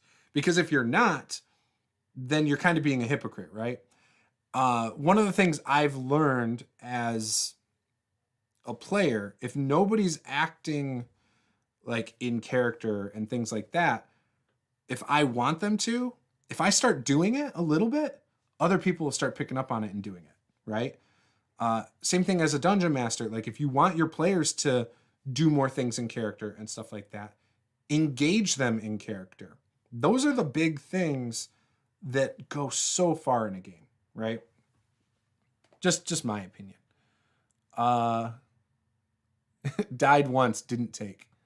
Killhammer says, yeah, that's what I think will happen with the movie. It will develop a new Mercer effect, as to say, that's not how they did it in the movie. Oh, maybe. Dead Aussie Gamer, I beat Death in a game, made him play Kingdom Death. He asked me to leave. V. Drake, Canadian accents are easy, just add A to everything. What's that about? You just got, there was that old show that was kind of like, it was a Canadian comedy, kind of like shot in the style of like Mad TV, but it was all Canadian. Everyone acted like stereotypical Canadians. They used the Canadian accents, you know, and basically you just do it like that. Yes, that's basically what you would do. Can a character who died once but tried at least 20 tries to succeed a death saving throw? No. 20 tries? I don't understand. Sorry. No, you really only get like 5 chances at most. Why you gotta go there, BN Drake? Get a feat? Question mark. Yeah, I don't know. Canadian accents are easy if you're from Minnesota. That's true too. I'm in Michigan. Been to Canada quite a bit. It doesn't seem like a lot of the Ontario Canadians have that accent, to be honest. Good to see you prevailed. Minnesota cold. Oh, man. Yeah, no thank you. I have no interest in cold weather.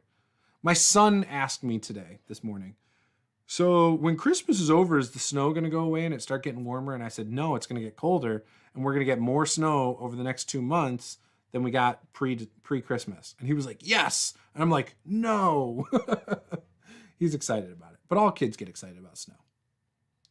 As a player, I have 2 female characters, and making voices all the time is impossible. Only in above average roleplay moments. Yeah, so it's not that I'm uncomfortable. It's that I am not very good at accents. And some of the accents I might do, I think sometimes might come across as offensive to some people. And so I do try to avoid like stereotypical accents sometimes. So I think that's one of my own issues with it, though. But I try to do it occasionally. I'm known to in-person games using different like mannerisms. Like, oh, I got a scar on my face, so I cover it a lot. Or, you know, a guy who touches his face a lot, or fidgets. Like, so I'll do physical things for in-person games. Online, I try occasionally, but it doesn't come across. Mini snow, duh. I'm in West Michigan. We get lake effect snow. It's awful. Feet of snow. Roleplay is an interesting thing. My general rule is I use roleplay to decrease difficulty class. I do that as well.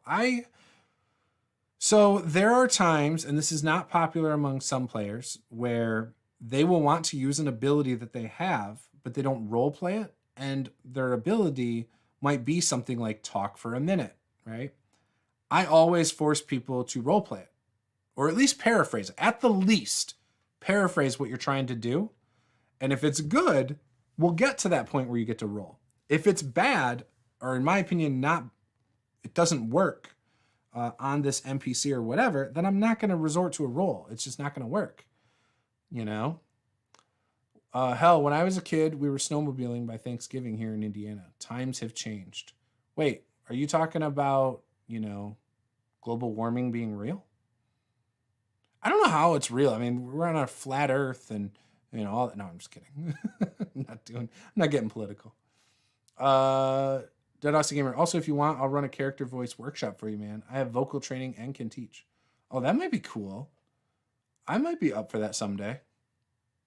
Have you thought about doing like a Udemy course or something for it? Like where you literally film all the videos on how to do it and then make a course for it? Because that might be kind of cool, dude. You should do something like that. You could actually make a couple bucks off of it as well. How's it possible? There's only one spell in D&D to create holy vials. But there's a lot of spells that use it. I have no idea.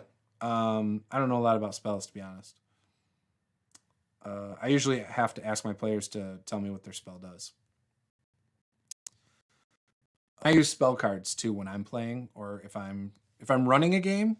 So I have all the spell cards in here from the core book, and then I have spell books or spell card boxes right there that I'll sometimes use. But yeah, I'll pull this out when I'm running a game. Say I know that like the bad guy's a druid. I'll flip. Whoops, what is that? Oh, okay. I'll flip to the druid spells, and then I'll just be like, yeah, they cast bloop, and then I just go from there. So I don't memorize any spells or anything. There's very few that I have memorized. I attempted an Australian accent in my last game. Wow, was it bad. At least my Australian player was amused. I was grateful when they killed that NPC. Okay, Peter, do your groups always kill everything in your games? Because that's what it seems like. Kozlowski says, I could strengthen my Polish accent for some characters, but I worry people would not notice a difference. Oh, man. Dead Aussie Gamer, I should. You should, man. I would definitely get behind that. Would even pay for it, probably. You charge like $20 for the course, I'll pay for it. BN Drake. I'd be in. See, there you go. You got two people right there. Two customers. Chances D&D Spellbook. Dirtinus. You are meant to use temples and priests to fill the gap. There you go. Actually, so good point there. So I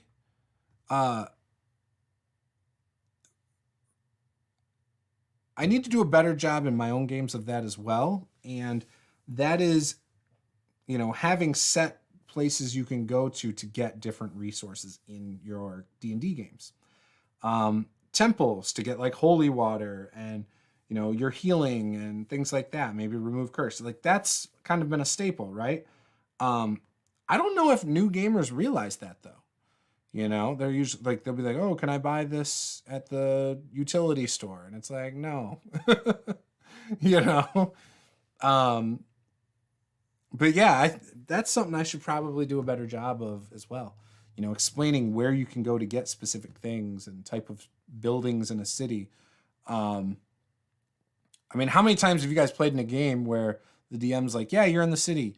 If you want to buy something, just go to the equipment section of your book and just take that gold off your sheet and you got it, But role-playing is the fun part. So role-playing out the dealings is good. And not always using the money in the book. Just coming up with what this town charges compared to the book is better, I think. So I do like doing that sometimes.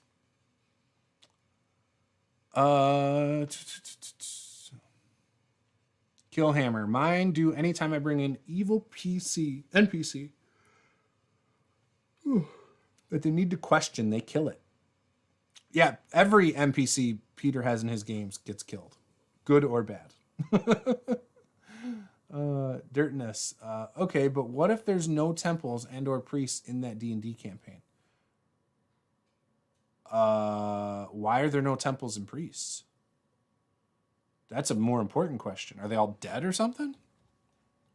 Is it like taboo to be a cleric and paladin in this world?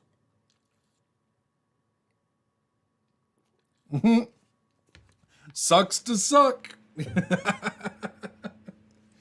Yeah, I don't know why you wouldn't have those things in your setting. If it's part of the setting, then so be it. Then how are you going to get holy water in the first place? That means there's no clerics to create holy water, right? Man, my nose is all itchy.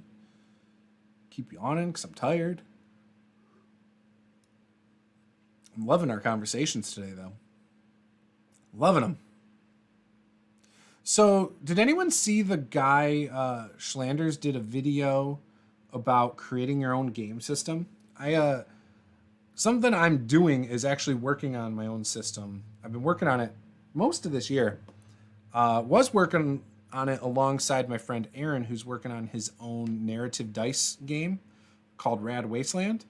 Because he kind of helped me get my butt in gear on that. And yeah, but anyways, I picked up the Cobalt Guide to Game Design, and haven't started reading that yet. I'm actually reading a business book first before I get into that book. But I think I'm gonna try and set time aside to work on my own system a little more in the next couple months. I've got like 60 something pages written. It's not good. It needs to get edited. I think I had some good ideas that I mixed that don't mix well together, and so I got to remove some of those good ideas and just throw them off. They don't work. Like a wandering cleric would be an answer. There you go. O'Neill Flynn says, I have not finished watching it. Okay, so you have seen that he did it, though. Yeah, I plan on watching it. I don't watch a lot of his videos, but I do plan on watching that one. Chance says, I'm thinking about redoing some of my older videos. Any thoughts? Do it. Why not? I think it's always good, especially if you've got a different take on it or you think you can do it better, do it. I mean, I've done over 1,000 videos in 8 years. So, if just taking that, if I were to limit myself and say, well, I did a video on that 7 years ago, one, people probably aren't stumbling across that video from 7 years ago at this point. Two, I might be able to add onto that. My experiences have changed over the course of 7 years. So, it's a good thing. Killhammer says, no churches. Have they gone underground from persecution? Sounds like a plot hook. Yeah, that's how I feel. Like, I think that could be really good. Dirtness says, I played a homebrewed campaign where the whole party never found a temple or a priest on their way because they hated to travel by the roads. Huh. Was it like just a group of like rangers and druids or something? I don't know. I mean, I guess it's fine, but you're not going to get holy water if you don't find a priest or a temple. Unless you have a cleric who can make holy water. Which I think is really easy in 5e. And just in Dungeons and Dragons throughout time, I think it's been an easy thing to make. I think you just do a ritual with some water and it's considered holy water. Am I right? Maybe I'm wrong. But I feel like that was something that I feel like it's like a priest ability or a cleric ability or something. Or was in one of the games. Maybe it was a homebrewed rule. I don't know. That's a tough one. Holy water's easy to come by in my games. I don't even charge in some of my games. If you just go to a temple asking for it, I mean, they're usually like, yeah, bet. You want to come to my temple and accept my deity's holy water? For sure. Yeah, ritual caster feat, 100%. But a cleric doesn't have to do that. Clerics get ritual casting, so you don't have to take the feat in 5e. Paladins do. Paladins have to take the feat.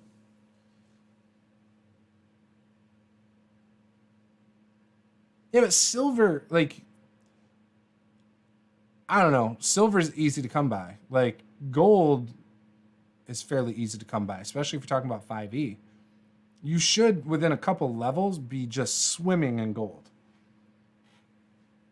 I don't know. We don't use a lot of the material components for spells in my games. It's kind of a thing we kind of hand wave.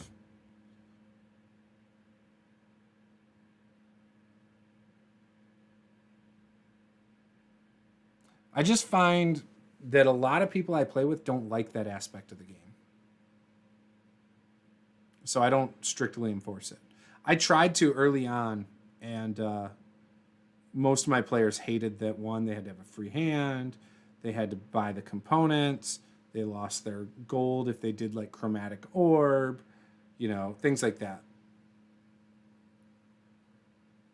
So I personally don't use material components like that.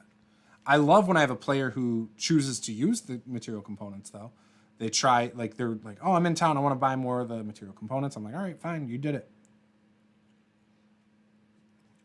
But imagine playing like a fighter, and every time you want to do like your action surge, you have to give up 50 gold or something. Like, anytime you do your best thing, you have to give up money just because.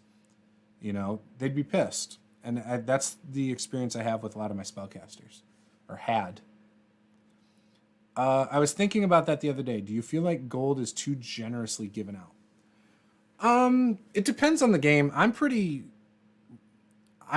The last year, I've definitely made sure I give out gold more. Because I am somebody who forgets to give out a lot of gold. You know, it's just not something I remember to do. I used to hate the dreaded question. Yeah, I searched him. What do I find? I'd tell him the equipment that was on the guy. Like, any gold? And I'm like, oh, shoot.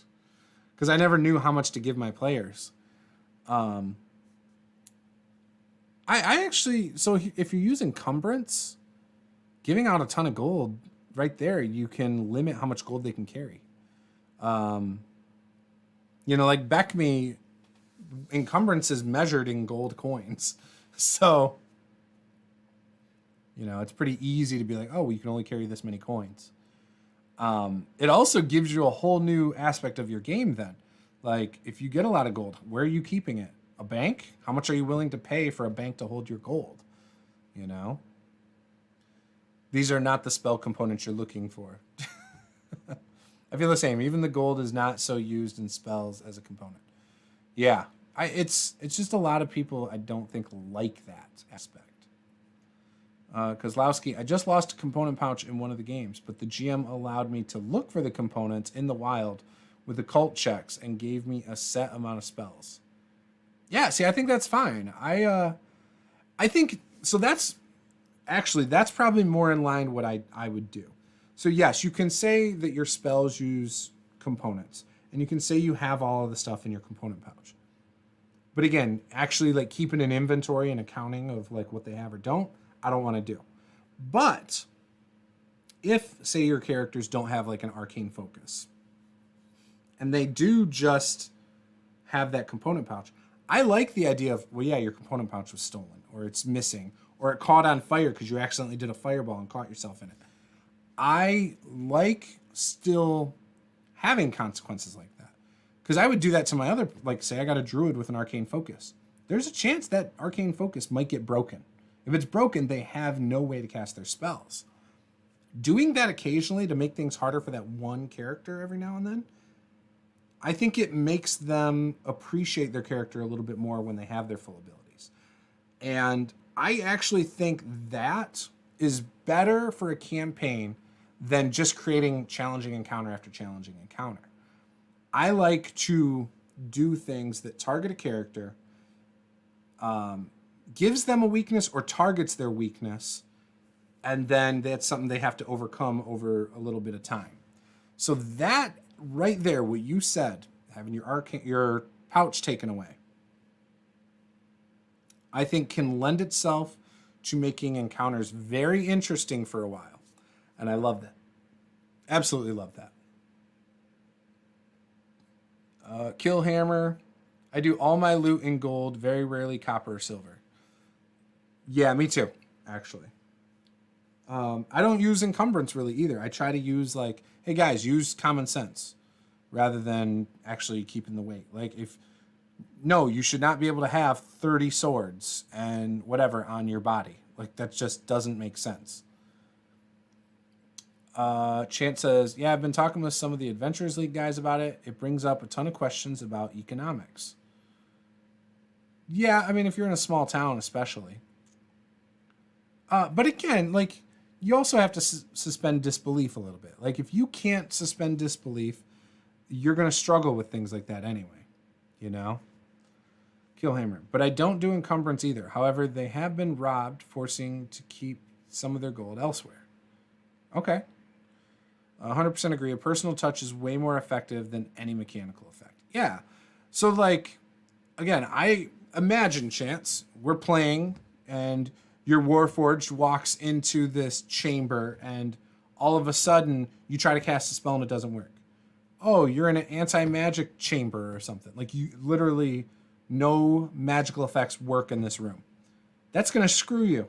Now you can't do Rope Trick. Now you can't do Eldritch Blast. You know, nobody's magical weapons work. You know, now it's literally just fighting with what you have as weapons. It's going to suck for you. It's going to suck for anyone else that depends on magic. It's not going to suck as much for, you know, the barbarian or the fighter, you know? But next encounter, maybe the next big boss fight is a aerial encounter. It's like a large dragon breathing fire that doesn't come within distance. That will be the opposite. The fighter, especially if he's not a dex fighter, is going to struggle and feel useless. But you obviously would be, yeah, you would run. It makes sense. But, you know, the other people are going to, you know, struggle that don't have ranged spells and stuff. So again, I think stuff like that, way more interesting. Way more interesting as a player and as a dungeon master.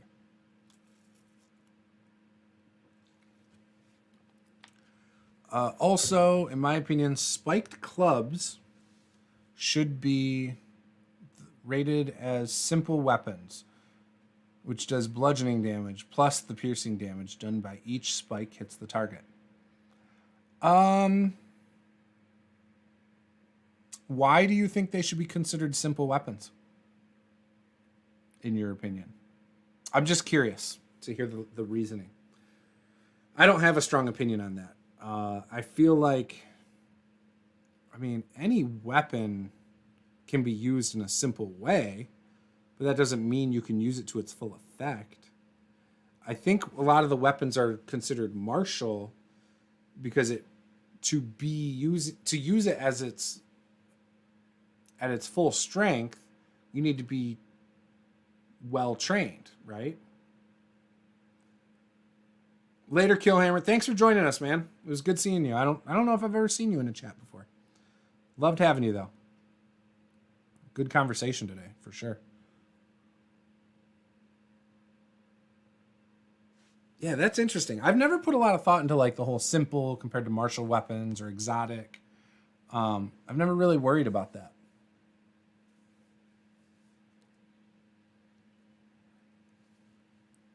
I do a lot of thinking about like the main classes in the player's handbook, for example, or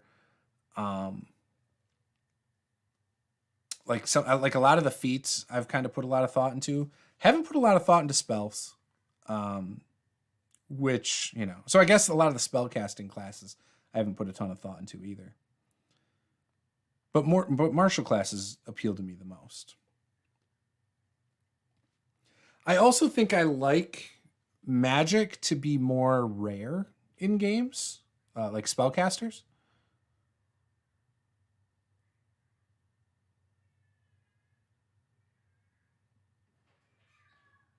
Like, even come across a bunch of enemies that have spellcasting. It doesn't happen a ton in my games. Like, most games I've run, it's just very rare. Hang on a sec, guys.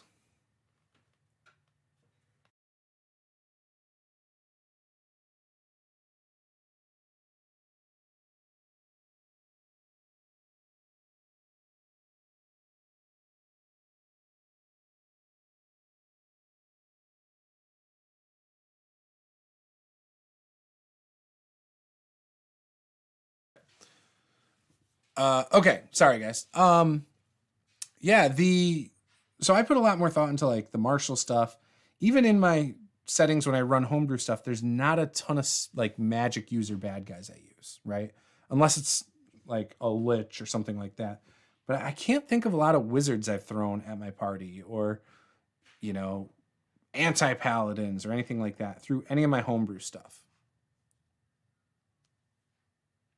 Yeah, wizards should take out the light crossbow proficiency and then get proficiency in wands. I don't know if I agree with that though. They actually should just get slings. Let's go old school. Let's just give them slings. They could do a 1d4 rock. But then maybe their cantrip is to make that rock a little bit more powerful, and that gives up their bonus action. So now they're using their bonus and regular action to make the rock do 1d6 damage. Chance's D&D spellbook. Haha, man, I'm the opposite. I cram magic into my games. I would never guess that by your screen name. Again, it's something I'm trying to change a little. So in the BlackRock game, one of our players is a warlock, and his patron, he did the Undying, by the way. His patron is a lich, and the city they're in, he came across the lich, and the lich told him not to attack. They don't know. I mean, they know, but they haven't been told explicitly. But there's a Death Knight. They've been told not to attack he's been told not to attack the Death Knight. The Death Knight serves his patron, is the idea. Another little spoiler is they're in a dungeon right now under the tavern, and there's going to be a couple other servants of his patron that he's going to come across. And so again, I'm tying that personal touch for his character right now. I think it's going to be pretty cool though. Fill that world to the max with the weave. So Chance, do you run a lot of homebrew games? I would love, if you're doing like beyond high magic, I would love to hear about your world. If you should write your world out, and like, I would be curious to hear how magic, if a lot of people know magic, how that has impacted like the economy, how that's impacted wars and technology and just cities in general. I would love to hear about that. And why would somebody be able to be a ruler who doesn't know magic, for example? How does all that work? Why are there even frontline fighters in your world if there's a ton of spellcasters? Again, I would love to hear about it. And I'm not saying you have it all figured out. I love hearing about people's worlds. So it's absolutely fascinating to me. So, man, we talked about a lot of cool stuff. So today, like I said, I'm going to do those videos. I got my Patreon video thing that I'm doing. I got at least 3 Pathfinder Ancestry videos from the Lost Omens character guide that I'm filming. My Pathfinder Game Master Diary video from this past Friday that I'm going to be filming. And then I think that's all I'm really trying to cram in today. I do want to do a dedicated video about, rather than a D&D movie, a Pathfinder movie or series. I do want to do a dedicated video to that. I need to script that one out because I don't want it to be like a 30-minute rant video. So I got to script that out so I can condense it with my main points and ideas. And because that's been something I've been thinking about for a couple weeks. So that's what I got going on today. I think I can get it all done. It's 1:30. So I think if I start filming in like 30 minutes at 2, film for like 3 hours, I could probably get the Ancestry videos filmed. No, maybe not. I'll get my Game Master Diary filmed. I mean, I'll probably get the Game Master Diary and the Patreon video filmed in that time. Sure, dog, it's all going to be in the campaign. Yeah, how is that coming along? Are you still writing all that stuff out? How are those doing? I'm assuming I won the bet now because I think I gave you like 2 months or something. I don't remember the deadline, but I feel like I won that bet. Kozlowski. I'll be creating my first world in a while. First time being a DM for more than a one shot. What system are you running, Kozlowski? Are you running 5e or something else? Sounds like you're busy. If you need some company while editing, let me know. Unfortunately, when I edit, so Chance, if you ever feel like messaging me on Facebook or Discord, I try to do my best to respond. So, but yeah, typically though, getting into conversations, it slows me down, while I'm editing or filming or any of that stuff. But I do check it occasionally when I'm in between things anyways. So I would definitely, chat with you all day if you wanted. No big deal. As long as it's not political, man. I'm done with politics for a long time. So I don't remember what I won for that, but it's okay. Here, so I'm like 6 or 7 patrons away from having to do a monthly PDF for my patrons, which I will also put up on DriveThruRPG, I think.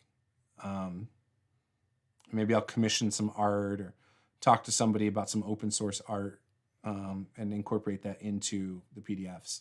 Because I want it to be decent. I don't know. We'll see. Sadly, I use my hands for animating, so I usually hop on phone calls. Oh, gotcha. Yeah, I can't have a conversation while listening to my videos. It just doesn't work. I can't even have my kids out in the garage while I edit. It's so distracting to me. I'm just not capable of doing it, unfortunately.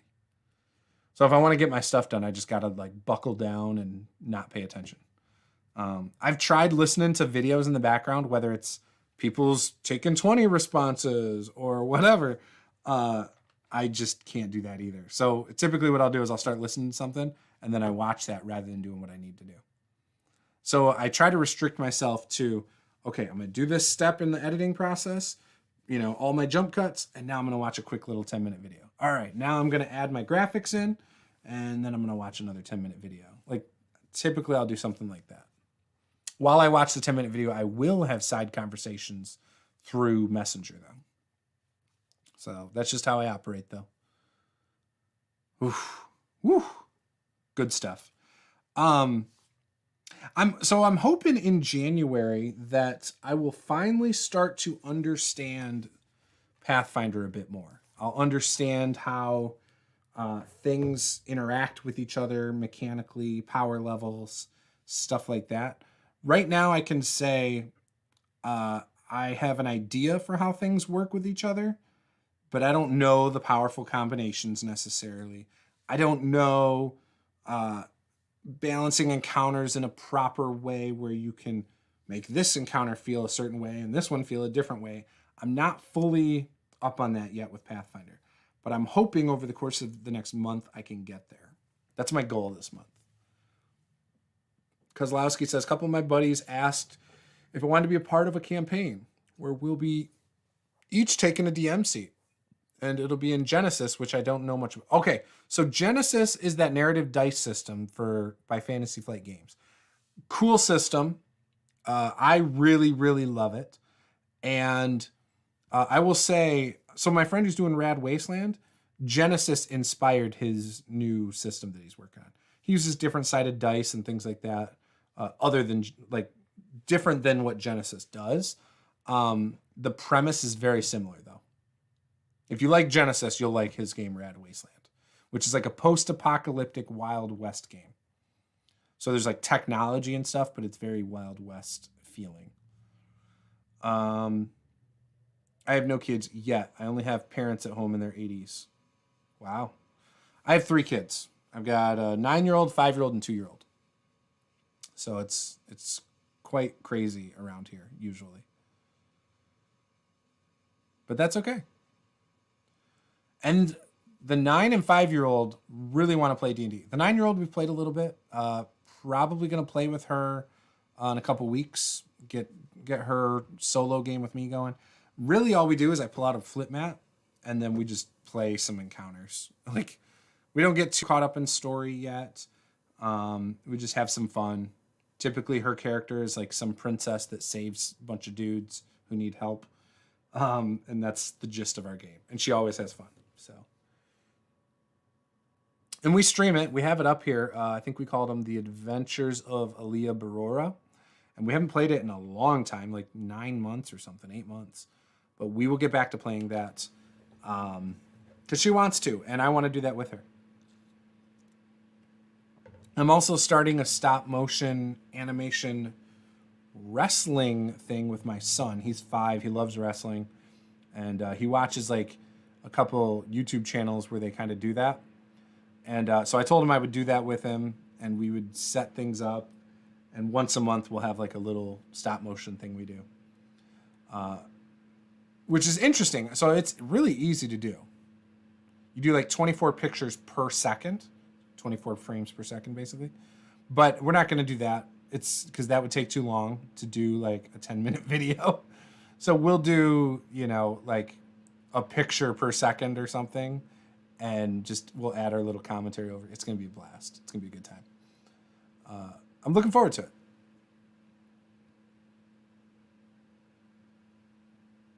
Yeah, so Descent into Avernus, we are finally on chapter 2. I think that's going to start picking up now because we're also playing a little bit longer when we play. Tyranny of Dragons, we're getting into the second part, which is cool. There's some stuff in there that I think I'm going to change. Maybe some stuff I take out of the module, some things that I add. Because a lot of the module does not make sense. It's just filler. And it's dumb. So I might change some of that stuff. And speed that up a little bit. I mean, I don't anticipate that in 2021 we'll be done with those campaigns. And then the BlackRock game, though, I think I am going to speed some stuff up. I have an overarching story that I want to tell that the players seem to be going with. I think in the next few sessions we're going to wrap up one of the minor stories they came across at one point early on. I think we're going to wrap that up and get some closure there. I also think that some new... I'm not going to give a ton of new story hooks. Little side quest, sure, but I don't think I'm going to give any big sprawling story hooks for the most part. I'm going to stick with what I have planned in the background, and should they keep pursuing that, eventually they'll get closure. That campaign might wrap up in 2021. It might. I might speed it up enough to that point where it could. Because I think there is a specific story I really want conveyed, and it works within my homebrew world, and it can be canon in my world when they finish it for my setting, and it won't like throw a ton of stuff off. So I kind of like that. Because that's the other thing. Like when you play campaigns, typically they're so, and I like the epicness of it, but once you defeat the huge boss, like the big bad guy, like there should be drastic things that change in the world in those areas. To the point where it's like, well, now you've got heroes that can fight anything, right? Like there's nothing that can stop them. They're level 15 to 20. Like they're powerhouses. Like any like bad guys that rise up to fill that void are probably not as powerful as the one that was there, logically. If they were, they would have been the big bad guy from the start, not, just waiting until, they have an opportunity. So again, I think that, I don't know where I was going with that. Basically, I think it's just, you usually have things that change the world so much, or should change the world so much, but they don't act in all actuality. And I want, when stuff like that happens in my homebrew world, it to alter my setting. I want it to actually make a big impact. So by the end of the BlackRock campaign, I want the economy, I want the mines to be possibly opened back up. I want the economy in this area to start doing well. I want an influx of population. I want to see towns change and cities change, characters change, NPCs change, That's what I want. Chance says, usually you want to have the setting keep pace with the party. 100%. 100%. So I think once, though, I'm done with this campaign, the story I want to tell, I anticipate the party might be like almost level 12 or, right now I think they're level 6. So when I'm done with the BlackRock game, they'll probably be around like level 12. And obviously they'll be the main heroes, but I don't want them, like the big bad isn't going to be like a world changer, I guess is my point. It's a regional big bad, right? So that's the other thing. Like in D&D, you typically have different tiers, right? You have low tier, which is like what you start. It's like saving towns. Then you have like, we're saving a city. Oh, now we're saving a continent, which is like up to level 15. And then up to level 20 is saving the world, right? So I guess it's on par for that. But again, they're going to end at about level 12. Byron Lee says, I have a friend who is curious about Dungeons and Dragons. What is your advice to pass on to new players who are absolute beginners? As a player? So I kind of have a few things that I've already kind of said.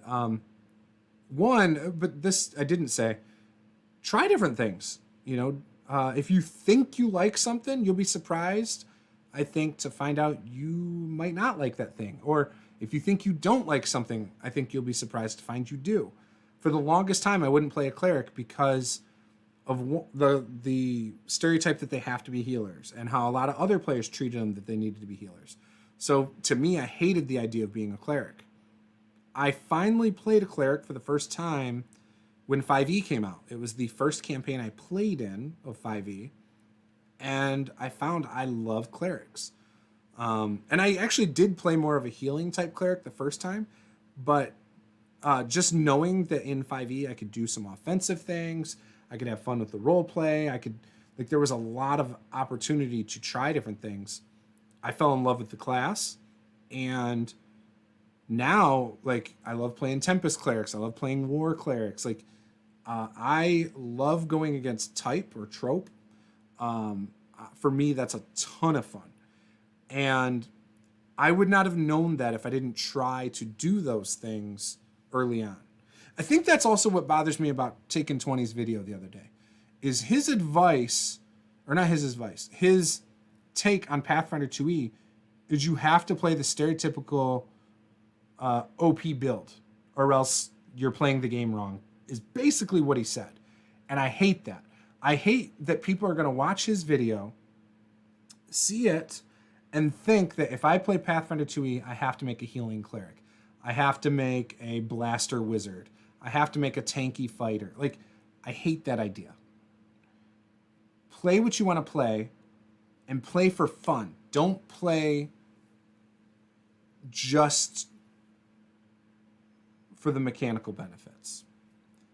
And heck, you might find you like the mechanical benefits and that's what you enjoy about the game. If that's the case, do that.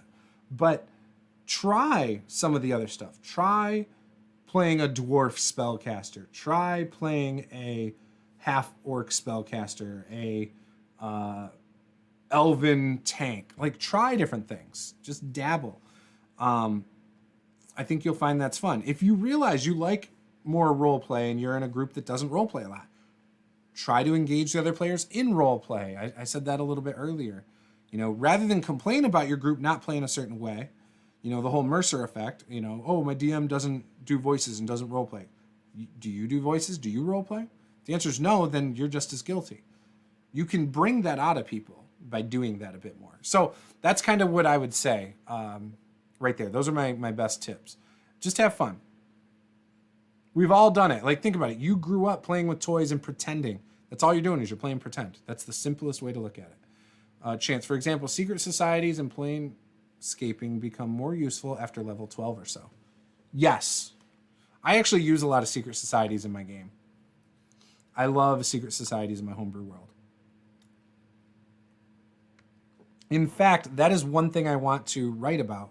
I actually want to, in the next 2 weeks, do some world building about the assassins faction my party came across and has been interacting with.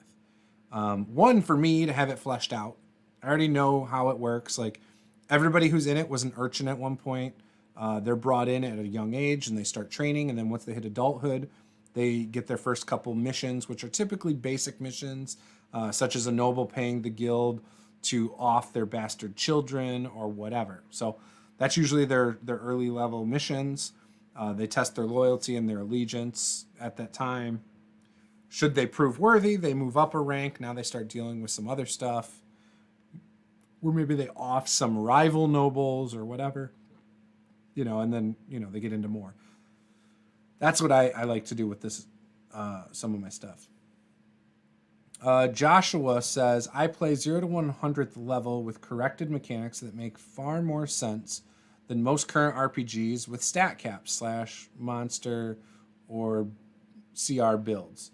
that they use. Still allows all tabletop RPG content. I like a wide selection. So is it like your own homebrew system? Like you just cherry picked from other games and made your own system, 0 through 100th level? That sounds crazy. That sounds like a lot. Kozlowski says, oh, everyone loves my dwarven grandma Death Cleric. Everyone was surprised the first time she rolled out a Warhammer. That sounds great. I love it. One of my favorite player characters that not for me, I was the DM, but I think his name was like Sir Rochester. He was a fighter. Due to the player rolling poor stats, he made him an old, not retired, but an old, past his prime fighter, former guard, who could barely pick up his sword. So every time he failed, basically his sword got stuck in the dirt. It was great. I loved how he roleplayed it. Raphael says, I was able to tone down some of the character bonuses and tested it out, and it made a world of difference. Oh, okay. Kozlowski, no one thought she'd use it. Had to grab toughness to stop her from dropping, but it worked out. That sounds cool. I like that. I love those kinds of characters. I love retired adventurers. So that's the thing about my BlackRock game too. I don't want a ton of adventurers and mercenaries in the region right now because there's not a lot of money. Why would there be adventurers and mercenaries if there's just not a lot of money? It feels like a desolate place that's not a lot to gain. Adventurers wouldn't be coming here necessarily. Yeah, they can fight monsters. There might be treasure in places, but is it worth the risk? Maybe not. Same thing with mercenaries. Like, why are there a bunch of mercenaries here? No, people leave this area. They're going to better, more profitable areas where they can make more money. And that's why, for example, in the tavern last night, the tavern has nobody they've been able to hire to go down under the tavern and fight the monsters there. They just lock the door and hope nothing comes up. Josh says, built my own core tabletop RPG. 100th level isn't the cap. It's just the core. It's a fully standalone system with 3 core uses. Standalone, a teach and train, or a random tabletop RPG custom builder support system. So do they level up pretty quickly then? 100 levels is a lot. Like, you would never hit 100th level if you play like once a month. Like, it would be crazy to level more than once a session too. So most groups I know of play once a month. Sometimes they play once a week. But that's still only 52 weeks in a year. That's a lot. I don't think I'd really... Well, I guess it would still depend. If D&D went to 100 levels, I would never play that high. And obviously, there would take a lot of tweaking to even make that work. Death Cleric Grandma pulls out Warhammer like Palpatine pulled out his lightsaber on me. Yes. That does sound great. When you play Dungeons and Dragons, do you prefer using metal dice or regular dice? I don't have metal dice. I bought my wife metal dice last year for Christmas, though. My daughter has metal dice. She has little tiny metal dice from, who's it from? Elderwood Academy. My wife likes her metal dice. The problem with metal dice is you need a tray. You can't play on a glass table, ever. If you're playing on a wood table, depending on what it's made out of, you're probably going to dent it. So, it just depends. My table out here that I play on is just, it's not like the highest quality. Like, it's good, strong wood. How about that? It doesn't look great. I plan on doing like an epoxy coat on the top at some point, probably in the springtime. And I'm going to put my logo in the center of the table, which is going to be great. But I don't know. I don't care if people use metal dice on this table. But yeah, I would say if you're going to use metal dice, use a tray, but I don't have a preference. I use regular dice. And I run them through my... this is a Christmas present my wife got me a few years back. A 3D printed dice tower. It is broken right here, but this side looks good. And these pop down, so like you could do a GM facing side, so then it comes out over here, or you could do the player facing side if you want them to see the rolls. Or you could share it with the person next to you. So you put it in between you, and this is your side, this is their side. It's a cool little dice thing. I also have a tray over here that's from Dogmite Games. They gave it to me for free at GrandCon a couple years ago because they found out I had a YouTube channel. They're like, "Oh, I want to give you this." I was like, "All right, cool." So, Joshua says, been using it as it sits about 25 years now. Built the core concept about 30 years ago. I used to host 10 different ongoing campaigns in their own core worlds every week with my 3 own home games. Wow. So I can't imagine running 3 different campaigns in 10 campaigns in 10 different worlds. I wouldn't enjoy that either. It'd be too much to keep straight. I already find myself getting things mixed up from game to game. So having to remember that like this world's different from this one would be difficult for me. Raphael said, my son bought me some steampunk metal dice last year, and yeah, you need a dice tray. Yeah, 100%. You can get them cheap though. Under $10 you can get a dice tray. Amazon has a bunch. Joshua says, D&D is built for speed gaming. You can adjust up or down character progression, even eliminate XP progression, and run session-based advancement or achievement-based advancement. Yeah, 100%. You can. I don't know if it's built for speed. It wasn't until 5e that it actually started feeling like you can speed through stuff. Like, even encounters. Yeah, I don't know. Chance says, I once stepped on a metal D4. I thought I'd need to amputate. I've never stepped on a D4. Joshua says, groups that play only one time a month are typically doing so with 1 or 2 mechanics, either core session-based XP or modified one like Gary suggested in 2e. There is a formula. I used to try and use XP because for me, XP was a way that I actually used to reward play styles that meshed with the kind of game I wanted. So if they did more like Hollywood moments, as I call them, or good RP, I used to award bonus XP. I threw away XP about 4.5 years ago in favor of more of like I wouldn't say it's achievement based, but it's just when I feel like advancing the players. And that allows me to keep it interesting for me and gauge if the players seem like they're losing interest or not, and then level them up. I even do that in the campaigns I run. In that, though, I do try to level up when it implies they should level. Sometimes I do it early because I want them to be able to handle certain encounters a little bit better. Raphael, the most I ran was 4 worlds, and that was insane. Gotta go, or good GG on doing 10 worlds. Yeah, there's no way I could do that. Ran my weekly campaigns for a combined average of 200 players weekly. That is nuts, dude. I run 10 to 13 players on my tables. 4E had fast combat mechanics and streamlined session mechanics like delve mechanics. But 4E, so I've never played 4E, but I heard D&D 4E was a slog. Like you get into combat and it's like a whole session fighting that one combat. That was always what I heard as the downside. In fact, Sly Flourish even wrote a couple books that kind of touched on that and just said, cut the monster's hit points in half. Obviously use minions, which only have like 1 hit and they're dead. But yeah. And I love that book because I apply some of that stuff to other games occasionally. No fan of Milestone. I think XP is part of the experience for the players to feel really rewarded for their own unique experiences in their class. In old school D&D, I understand using XP for sure. The problem is tallying XP to me, like adding it all up and stuff, doesn't add to the fun of the game at all for me. At all.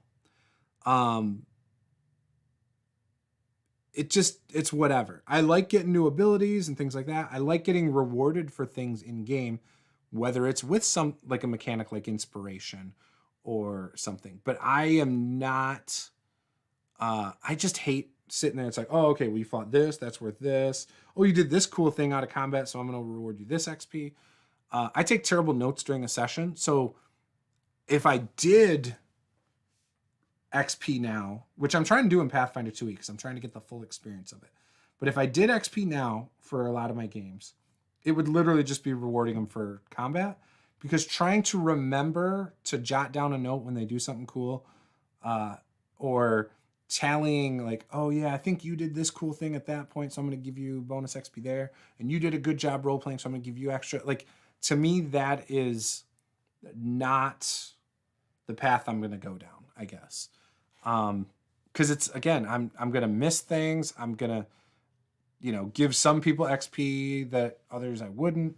So I find that there's some bias in that at times. And so it's just, again, doesn't add to the fun for me. But I think it's fine if people do it. Joshua says, nah, 4E was fast, just poor DMing in most cases.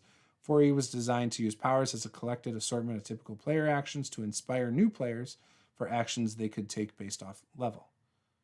Yeah, but the way they balanced it, it sounded like you had large hit point pools, and because of even if the players did the most optimal stuff, you would literally be in combat for a while because of how many hit points they have to wither away and stuff like that. That's just what I heard. I always heard, cut the monster hit points in half for boss battles. Always. And it's not because you're trying to make it an easier combat. And they also said to double the damage they do, because all you're doing is speeding the combat up then. You could simply use the power system of 4E as an add-on mechanic instead of core and just play typical D&D with it. It was built to help make DMs more efficient. Interesting. Yeah, again, I've never played it, so it's just my thought. I do like the XP system for Pathfinder 2. It's very simple, but I don't like the 100 XP for going up every level. Just seems way too fast. It shouldn't seem way too fast. So we are playing Pathfinder 2E. We did our third session, and I think everybody's only got like 500, 400 and something XP at this point. 3 sessions in, 3 combats in, and they've gotten XP for non-combat stuff too. So it doesn't feel very fast to me. The way you're supposed to divvy out XP for like encounters is obviously, you hit 1,000 XP, you level up. You hit 1,000 XP again, you level up again. And anything that's over 1,000 carries over to the next 1,000. The thing is you don't give like a creature that you fight at first level. If you fight that exact same creature at second level, it's not worth the same amount of XP. So I'm gonna pull up the chart. I don't remember what page it's on. Actually, I got it right over here, I think.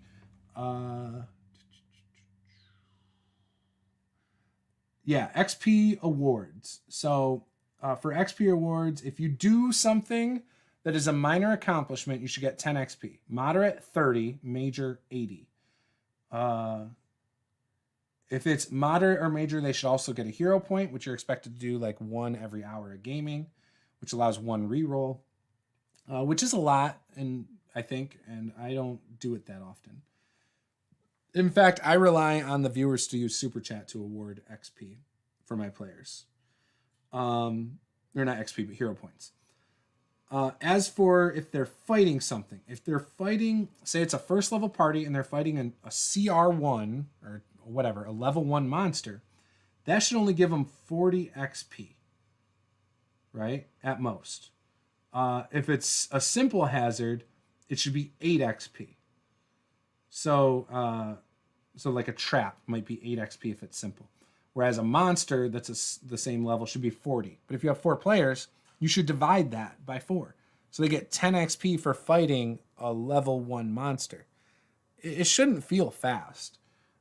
If they're fighting something that's 3 levels above them, you're talking about 120 XP shared between 4 players. That's only 40 XP. Again, or I'm sorry, not 40, 30 XP each player. That's not much, and that's a boss fight. So, it is. And actually, I don't even think I divided among my players, and it still doesn't feel like they're leveling quick. So yeah, it really shouldn't feel fast.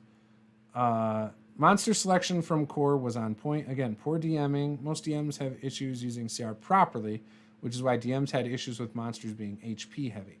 Core monsters are same since day 1. Yeah, again, I don't know. I often use MTG spin down D20s to keep track of hit points. Personally, I think it's better than using them as a true D20. Oh, yeah. For sure. Magic the Gathering D20s.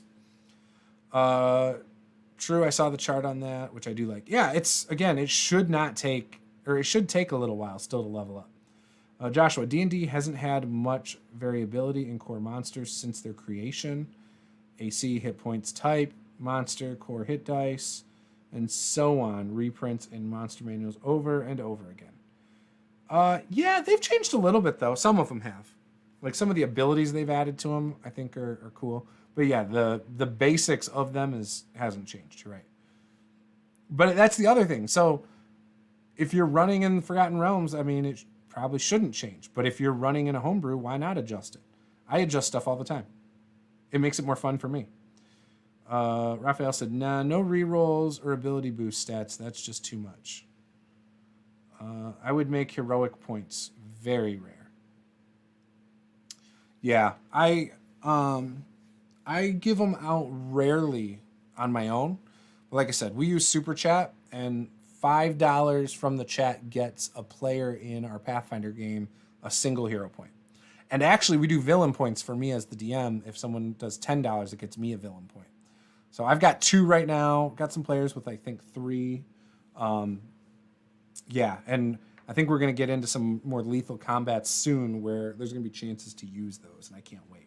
If you get 5 points, I house rule that you can do an auto crit. So rather than rerolls, you can just say, yeah, I crit this creature. I think that's a lot of fun, to be honest. The main issue is D&D is the core of some core monsters. Is off mechanically because of the monster's threat value in that setting. Even between brands, core varies. D&D uses 10 through 11. Yeah, I don't know. Pathfinder was more bulk, typically using 13 as core. Green Ronin uses 8, and so on. Yeah, I've never really analyzed that. I haven't. With Pathfinder 1E, I only played for a short amount of time. Very short amount of time. It was 2013. I started buying the books that summer. Ran a little bit of it in 2014, and then played a little bit after 5E came out, but I didn't run it anymore. And that was it. I liked playing Pathfinder 1E. I did not like running it. I thought that was going to happen with Pathfinder 2E. So far, I love running it, though.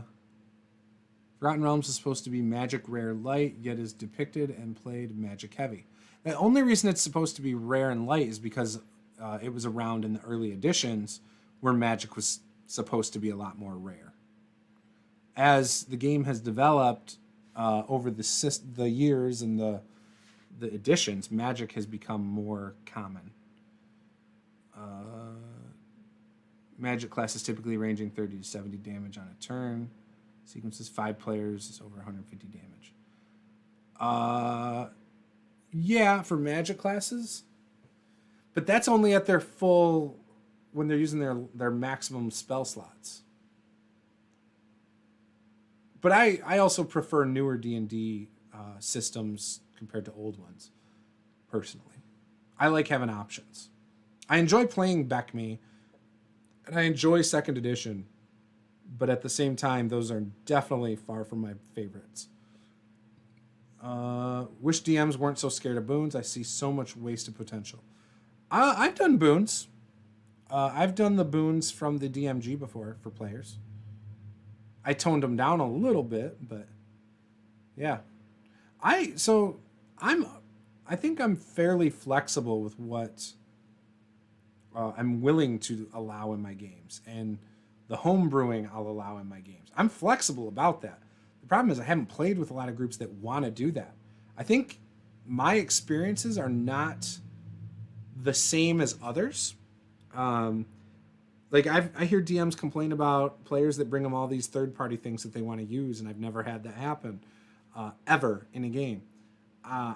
The things I get is like 2 days after Tasha's is out, I get an email or a response. Hey, can I use some stuff from Tasha's? I'm like, go for it. You know, no big deal there, right? Joshua says Pathfinder 3.56 and 3.57 produce too much content for me to keep up at $20 a pop for books. I see Forgotten Realms 5e being high magic, streams, brand content, and more. Yeah, so Pathfinder books are more than $20 right now, unless you buy original 1e books. You can get a lot of them. Like you can buy a lot of like 20 books for like $120 now. I've seen on eBay as low as like $100, I think, for like 8 books.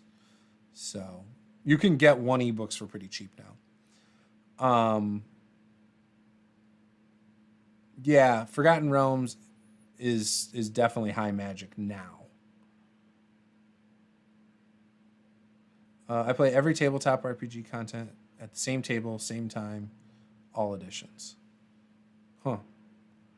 Raphael, I run high cinematic, high fantasy games, and over 35 years of DMing. My players over the years have loved it, but have always kept magic at a scaling type access, like the higher level to get. I am kind of confused by that. Okay, you run high fantasy. You've done it for 35 years. Players love it. Yeah, and then you give magic items based on scaling. Yeah, that makes sense. Kozlowski, I got a boon from Deck of Many Things when I pulled balance. My DM didn't like playing with alignment, so he said, I feel total inner peace and a bonus to will saves on mind manipulation. So I don't like alignment. To me, alignment is, I use it very loosely. Oh yeah, I know. Price caps have rose, to be sure. Opens up 1E Pathfinder back again, though, with reduced content prices. Brands editions is fun for consumers. Yeah, I love 2nd edition. I actually got rid of a couple of my 1E Pathfinder books over here a couple years ago. Like I had Ultimate Campaign. I had the extra race. I kind of wish I did not get rid of the advanced races or advanced players. I think it was, I don't know. It had like all the races in it. I think it was advanced races. Like you had the Oread. I want to say like the Oracle. It must have been the advanced players guide. But I got rid of that. So all I have now, if I wanted to play, is like the core 3 bestiaries, Game Mastery, Ultimate, Core Book, Inner Sea Guide, NPC Codex, and then the little thinner splat books. I used to love those too. I mean, the higher the level the players get, the harder it is to get magic items for their appropriate level. Oh, yeah. That makes sense too. You can build magic progression into an infinitely levelable and balanced system. Makes players empowered by them knowing their gain in DM. So I have done magic items that level with the players, their characters. I've also done... So I meant to do it. I didn't do it. But Tal'Darai, I think, has magic items that level with your party. There's also a product I reviewed on my channel called Ancestral Weapons. So, like, when you first get it, it's like just a regular thing, like a weapon or whatever. But as you level, you can put points into buying ability adjustments for the weapon. So it might become a +1. It might become something that glows when it's around orcs or whatever. And so you get points that you can spend in them. You can respec the item too at certain points. And then there's like another tier of it that can be even more powerful later on that you can kind of do. It's actually a really cool PDF. It's like 20 pages, I think. But I reviewed that on my channel if you guys are interested. It's called Ancestral Weapons. I rebuilt the magic system into a really functional system. It isn't hard to find magic items if the items advance as they do. Interesting. So I use... There was a blog post inspired by Taken 20 that I actually meant to talk about today. I completely forgot that I was going to talk about it. But I'm going to pull it up real quick. The premise is because of optimal play and stuff, I guess it doesn't matter. Who cares about the premise? Point is, he has a secret magic shop that only the elite adventurers and stuff. So not only do you have to have a lot of money, you also have to have a lot of influence to be able to even get an invite to this magic shop. And I absolutely loved this blog post. I'll post it in the chat for you guys. Here we go. I'll find it. But it is a fantastic idea, I thought. And again, it's not something that's always accessible, right?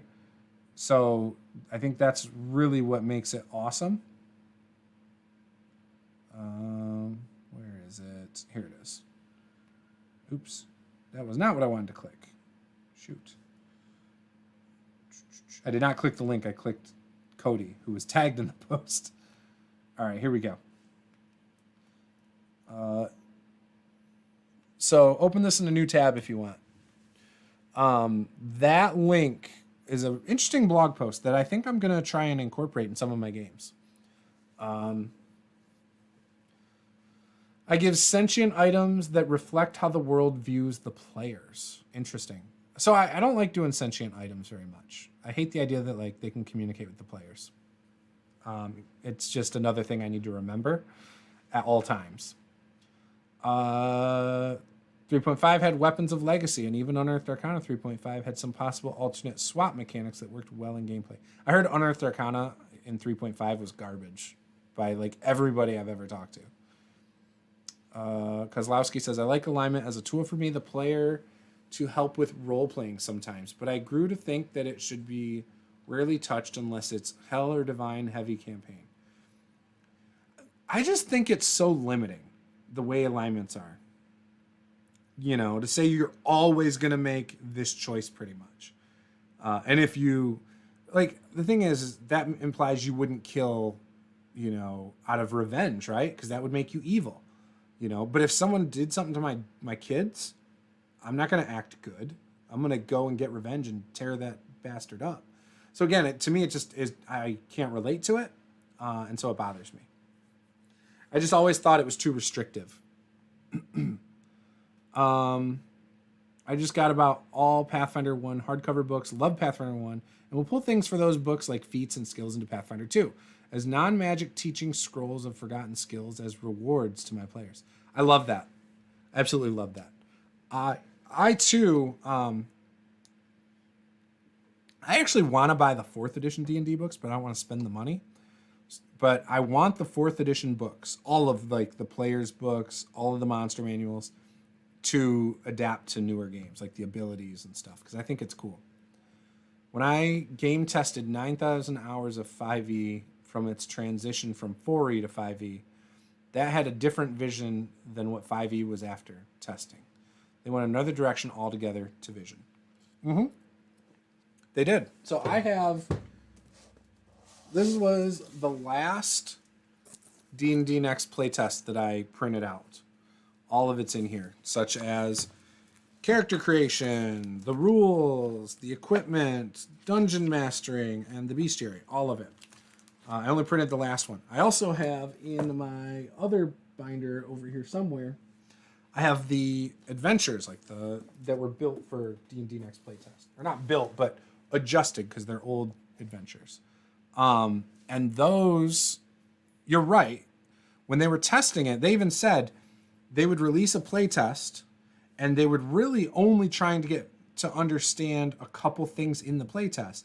The other stuff was there so you could play, but that wasn't what they were actually testing out. So if your feedback was about those other things, while they would listen to it, that wasn't what they cared about. They cared about what you said about the couple other things. They didn't tell you what those were. So if you didn't respond about the couple things they were actually trying to figure out, then you didn't actually have as much input on what they were trying to do with that individual version of that playtest. They also, it was supposed to be set up, and I talked about this the other day on stream with someone.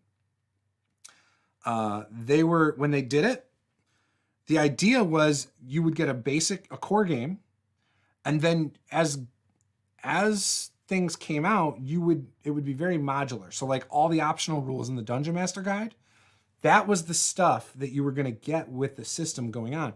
So basically you could have an advanced D&D 5e. You could do things like what came out in Tasha's Cauldron of Everything.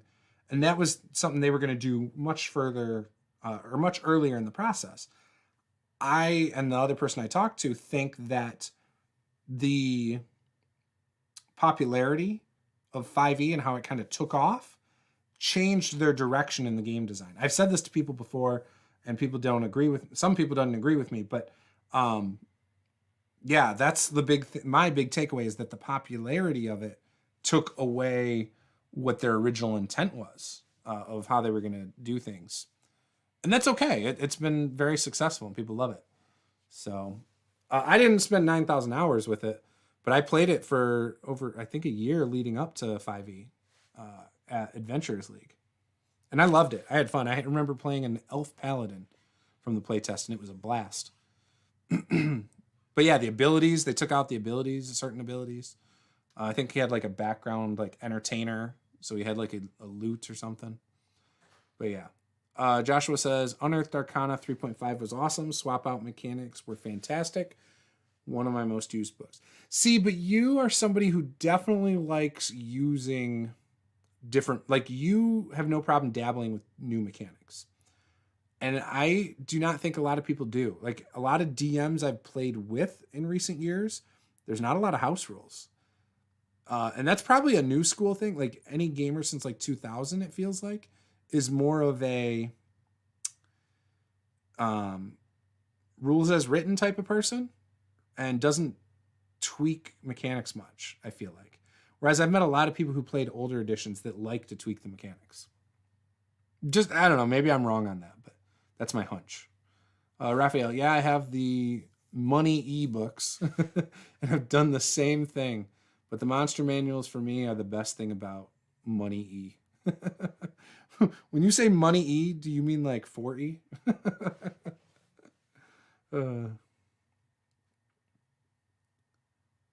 Joshua, I host events for teach and train new and old DMs, typically 1 or 2 times a month. This last one was 35 new DMs. Wow, dude, that's crazy. We built 35 new campaign worlds, set up their session zeros and groups and their first campaign.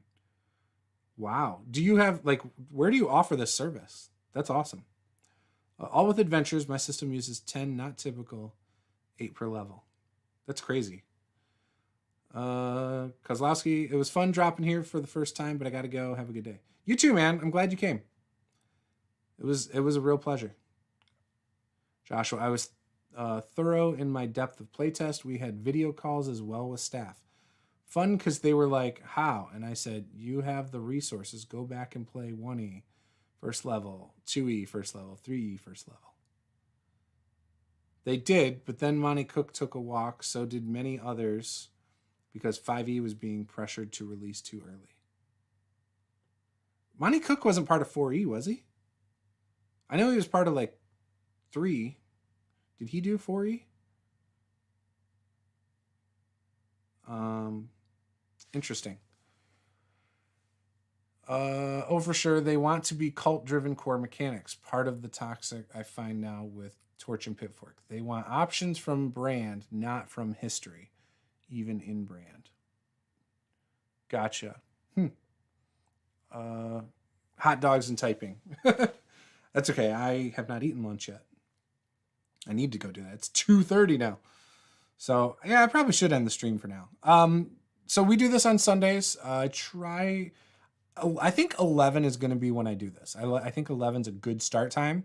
And I'll probably go till whenever. I mean, obviously our conversation's been really good today. I've enjoyed it. It's kept me interested. But I do got to get to editing videos and stuff. I got to go eat some lunch before I do that. And script and all that good stuff. So really enjoyed this. Joshua, send me a message. I'd be curious to hear about your DM workshops and stuff and how you plan that all out. Again, thank you guys for watching. I've had a lot of fun today. And yeah, I offer my services regularly. Just hit me up on Twitter or when I stream on Twitch. My name was 4E Transition as well. He just took the concepts we discussed and built his own. More ideal, he listened. I like Numenera. That was always fun. Gamers got to eat, 100%. Is your username on Twitter just Joshua Neidzwicki? I'll try to remember that. That's going to be hard for me to remember and type up in like a couple hours or days or whatever. But yeah, would love to talk to you more. So thanks for watching, guys. I will see you next time.